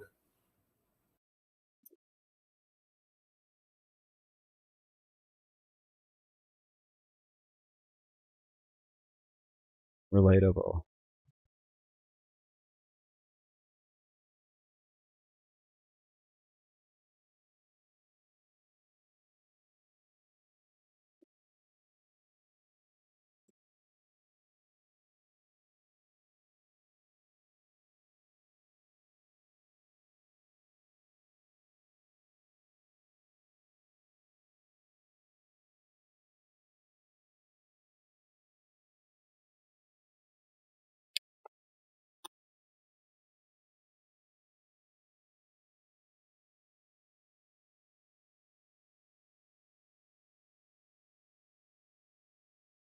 Okay, so they reported 471 dead and reported only 478 additional deaths between 6 p.m. on October 17th and the same time on October 18th. That's 7 Gazans had died during that 24-hour period, except from the hospital explosion.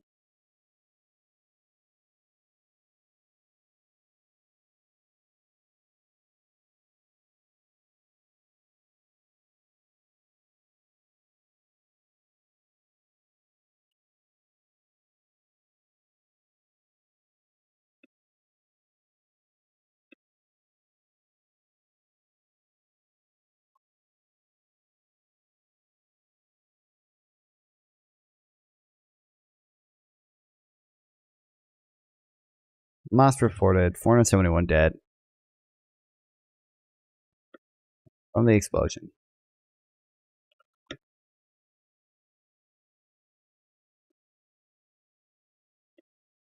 But only reported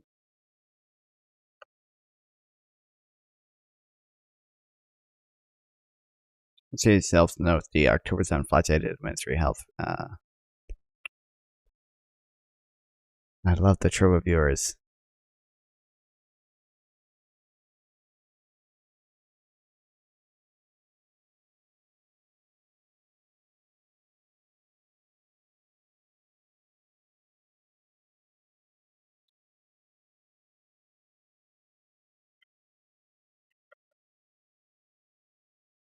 RGA itself notes on October 18th flash updates that the health ministry reported 62 Gazans were killed in 2 airstrikes on the night of October 17th.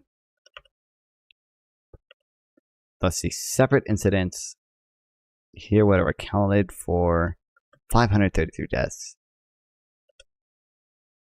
Gazans likely died in other circumstances during that period as well.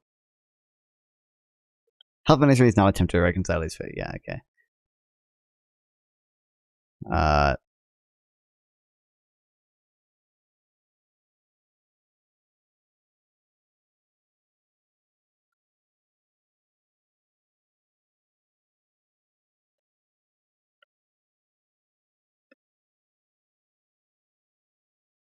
also 3.5.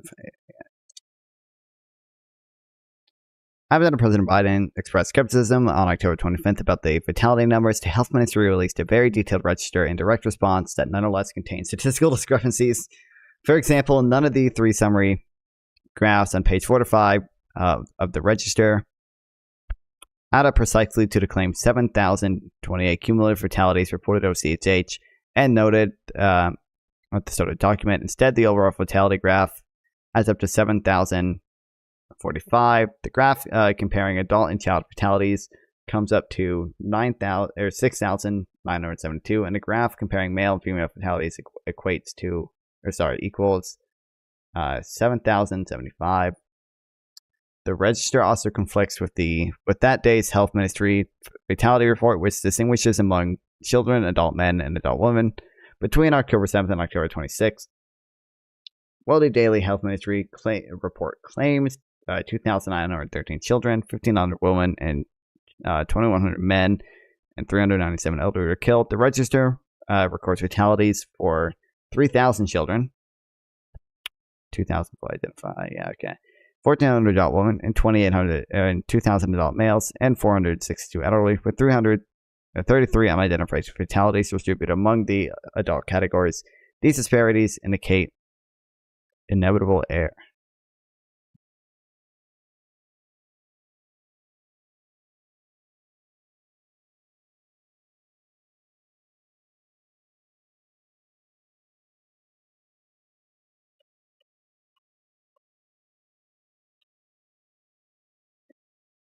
Biden expressed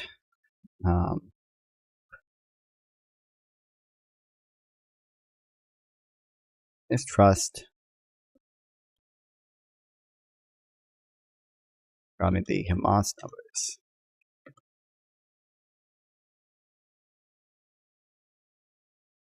On October 25th. And in response, was it the Ministry of Health?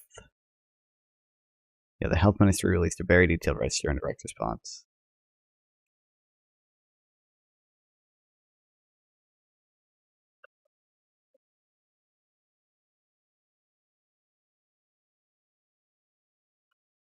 Nonetheless, to contain statistical differences.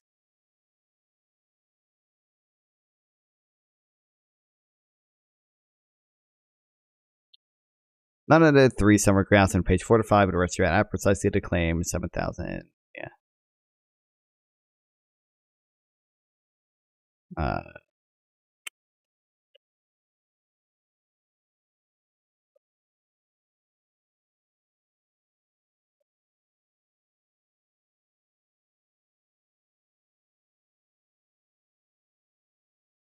I'll include the graph down here.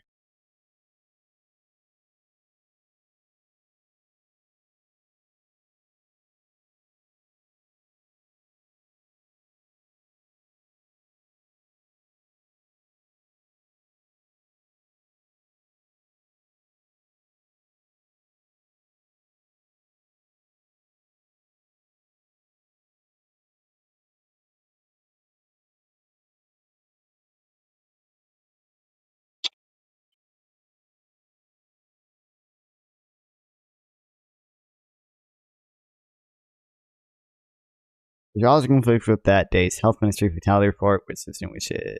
Okay.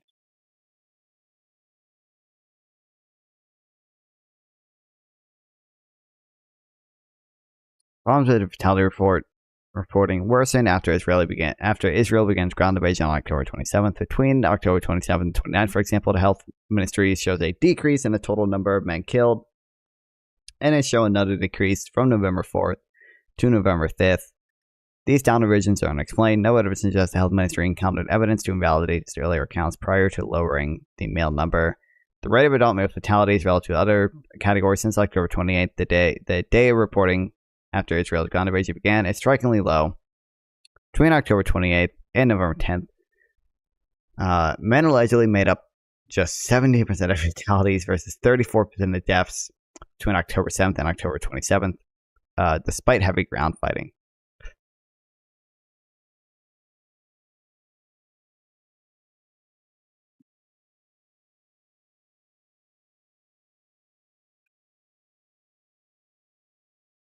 Okay, so between October 28th, November 10th, men allegedly made it, yeah.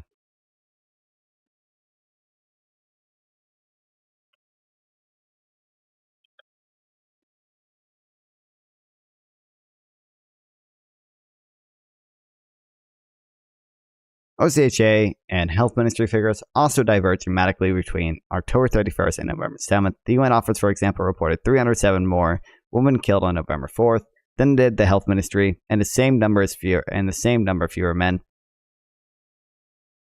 Really, the same number of fewer men? Goddamn. Moreover, OCHA did not regularly update its total of elderly Gazans killed, and did not regularly update its total of elderly Gazans killed, though health ministry reports did so. Will the ministry's reporting and decisions by the OCHA account for the inconsistencies remain unclear.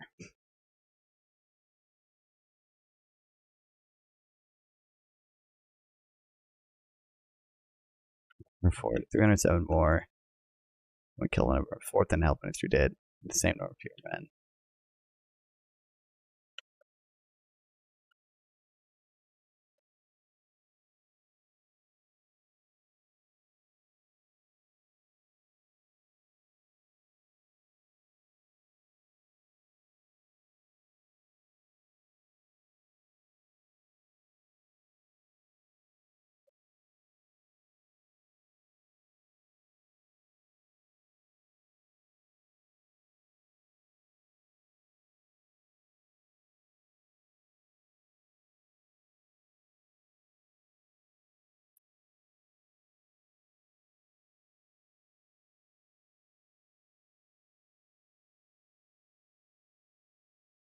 %, 24%.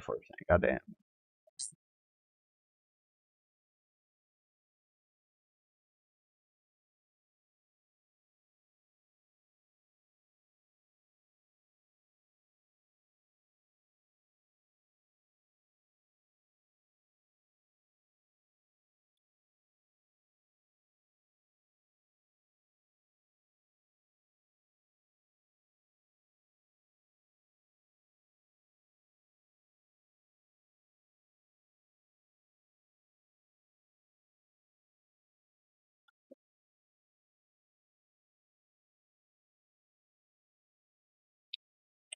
November 11th, handover from the Health Ministry to GMO. Ugh. I drank 2 energy drinks and I'm still fucking tired.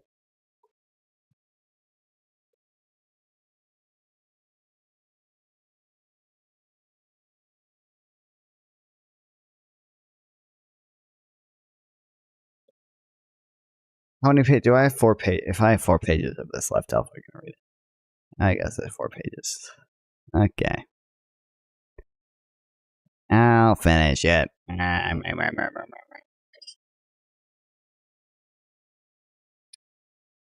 Inconsistencies grew even more pronounced after the Gaza Ministry's fatality counting effort collapsed around November 10th and the GMO took over until at least December 2nd, at which point the Health Ministry resumed its daily reporting. While the ministry has not released subtotals since resuming its reporting, it has consistently asserted that roughly 7% of those killed are women and children, a proportion repeated by many news outlets and the UN. The GMO is described by OCHA as falling under the local or de facto authorities in Gaza, and its updates on the death toll disaggregated by the group differ sharply and inexplicably from those of the Health Ministry. The Health Ministry figures released since October 11th should be viewed with extra skepticism, given the ministry's acknowledgement that the figures for northern Gaza come from reliable media sources, which are unverified and extremely unlikely to include militant deaths.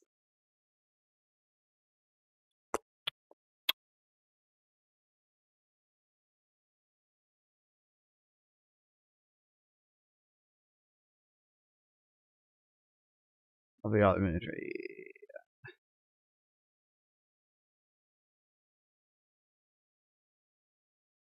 After the GMO took over, reporting on deaths on November 11th.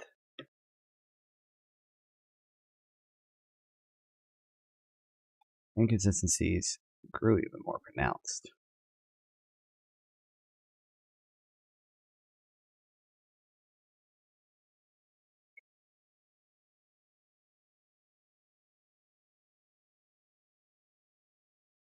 On December 12th, the Health Ministry posted a detailed report on the public health situation that revealed critical details about Gaza fatality counts.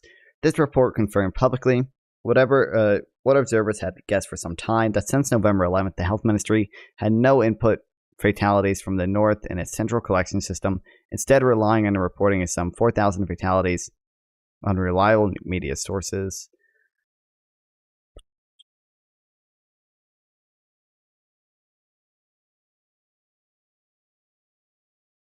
Health Ministry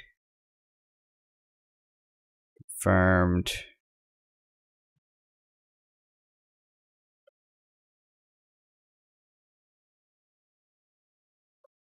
since November 11th. The Health Ministry had no input fatalities from its north central collection system, instead relying on reliable media sources.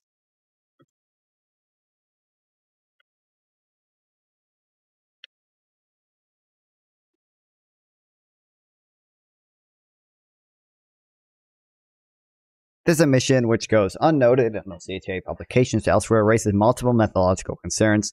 News reports are more likely to specify the number of women and children killed than men or combatants due to the dramatic nature of women and children's deaths and local pressure to downplay Israeli actions against combatants. A comparison of Health Ministry and GMO data until December 11th reveals substantial differences between the respective accounts. It also showed that the ministry does not comprehensively break down its 18,396 total by group.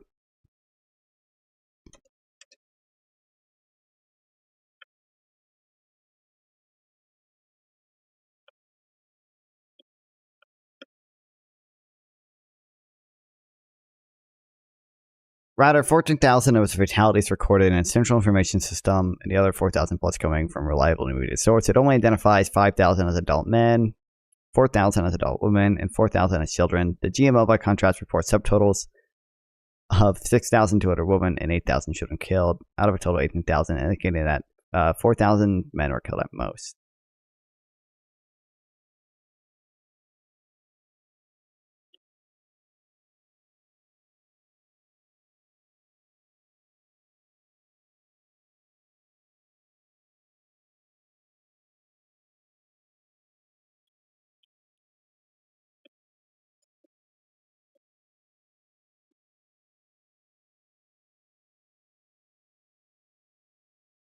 Such a stark health ministry GMO gap would appear to confirm significant exaggerations of women and children's deaths by the latter, assuming a more reliable health ministry central system relative to media sourcing. Table 3 illustrates the purported breakdown of fatalities derived from media reports.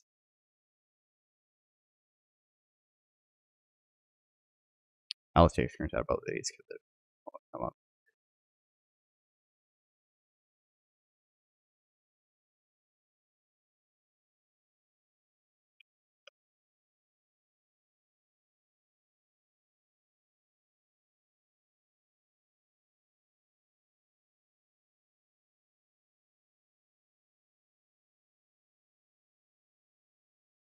This gap has widened further. In a January 1st report, the health ministry stated that of the 15,000 deaths recorded in a central information system as of December 31st, and not including any deaths in northern Gaza during the period from November 11th until that date, 6,000 or 40% were male. The same day that GMO reported figures suggesting that a maximum of 6,098 men could have been killed across all of Gaza, implying that just 10 had died in the northern strip during 51 days of heavy ground fighting.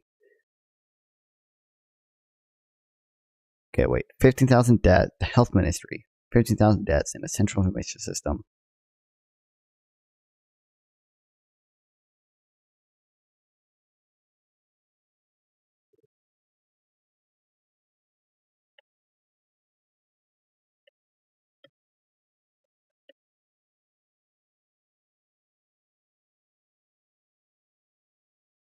Oh, fuck.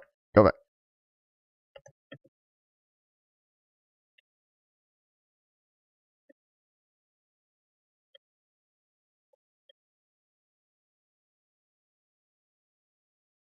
$6,000 or 40% right now.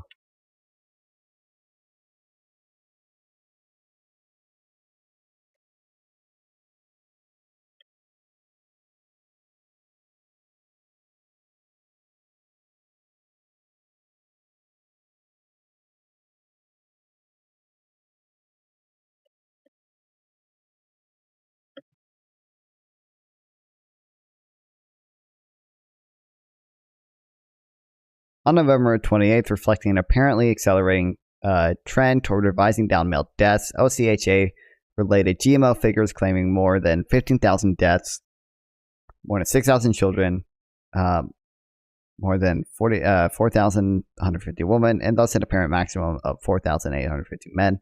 On December 8th, 10 days later, OCHA reported GMO claims of 17,487 deaths. I don't care right now. After, 245 fewer than, Allison, dude. After OCHA stopped using GMO figures, the revisions continued. The GMO reported subtotals of indicating a maximum male death toll of 5,800 on December 20th, and on January 7th, a maximum of 5,835 male deaths, implying only 35 men had died across Gaza in 18 days.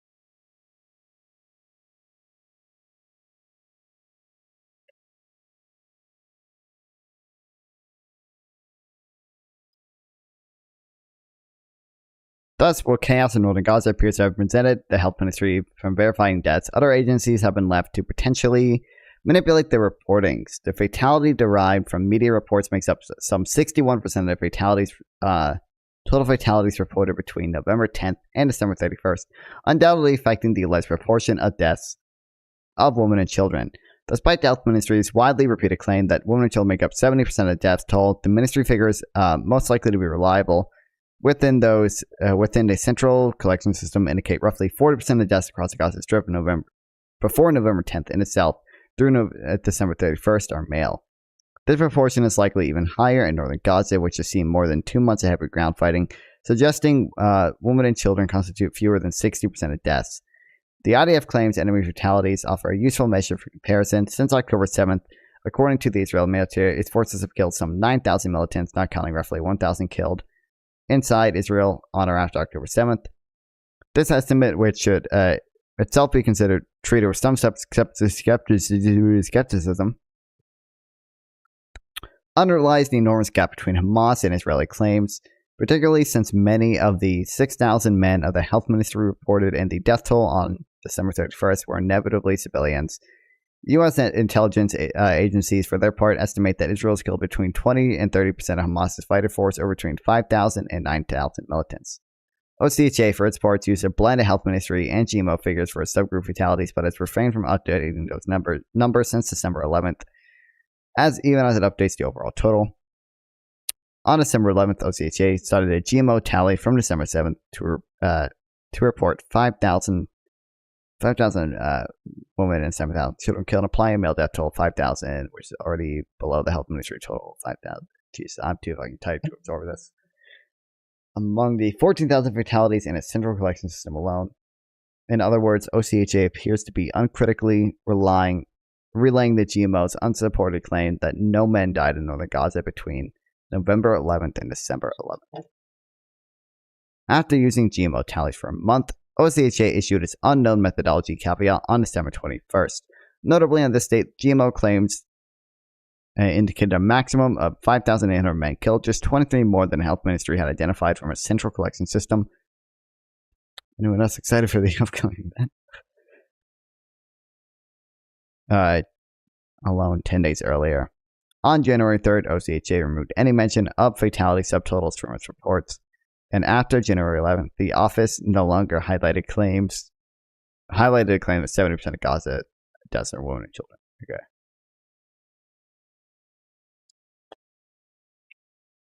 My brain hurts.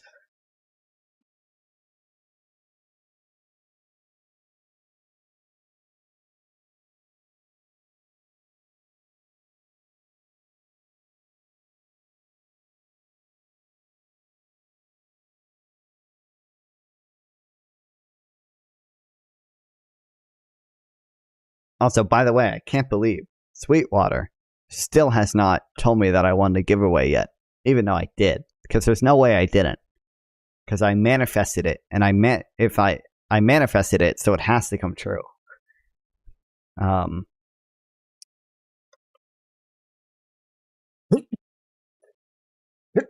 The Mike Locker giveaway, they still have not announced the winners. Even though I know I obviously won. Winner selected pending confirmation. God damn it. That didn't used to be there. That wasn't there like earlier today. It's gonna be me though.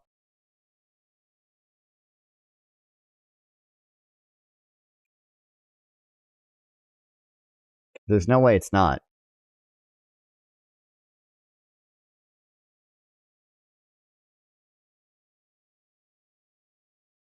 This streamer's new promo. Oh, wow, true.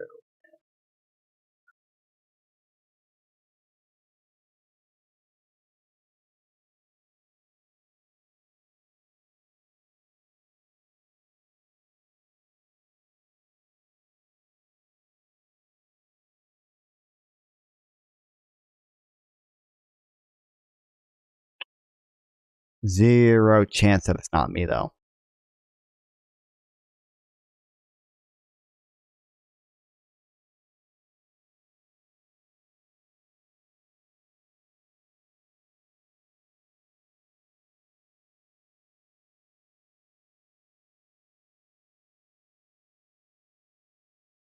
There was someone who I saw this. There were two people who are followed by Sweetwater, that looked at my Instagram account, that looked at my story. So that means I had to have one, because there's no other explanation at all. There's literally zero. That's the only explanation.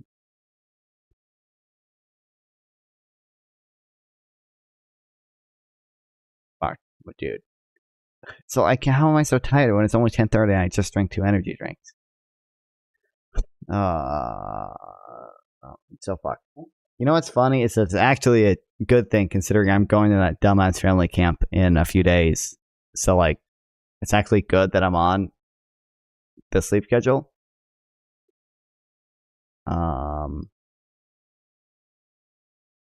Yeah.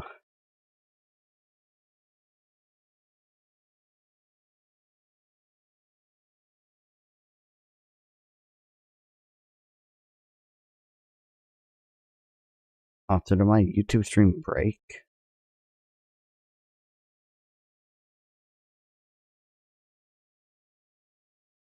I think it might have.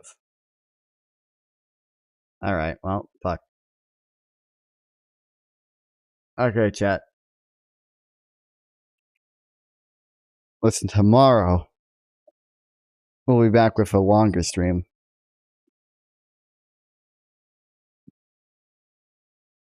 Hopefully. I'm gonna go on a walk to stay awake.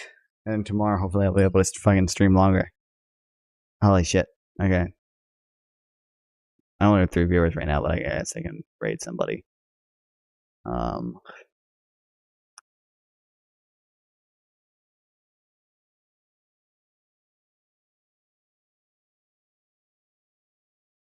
guess I'm gonna send you over to NOK Live.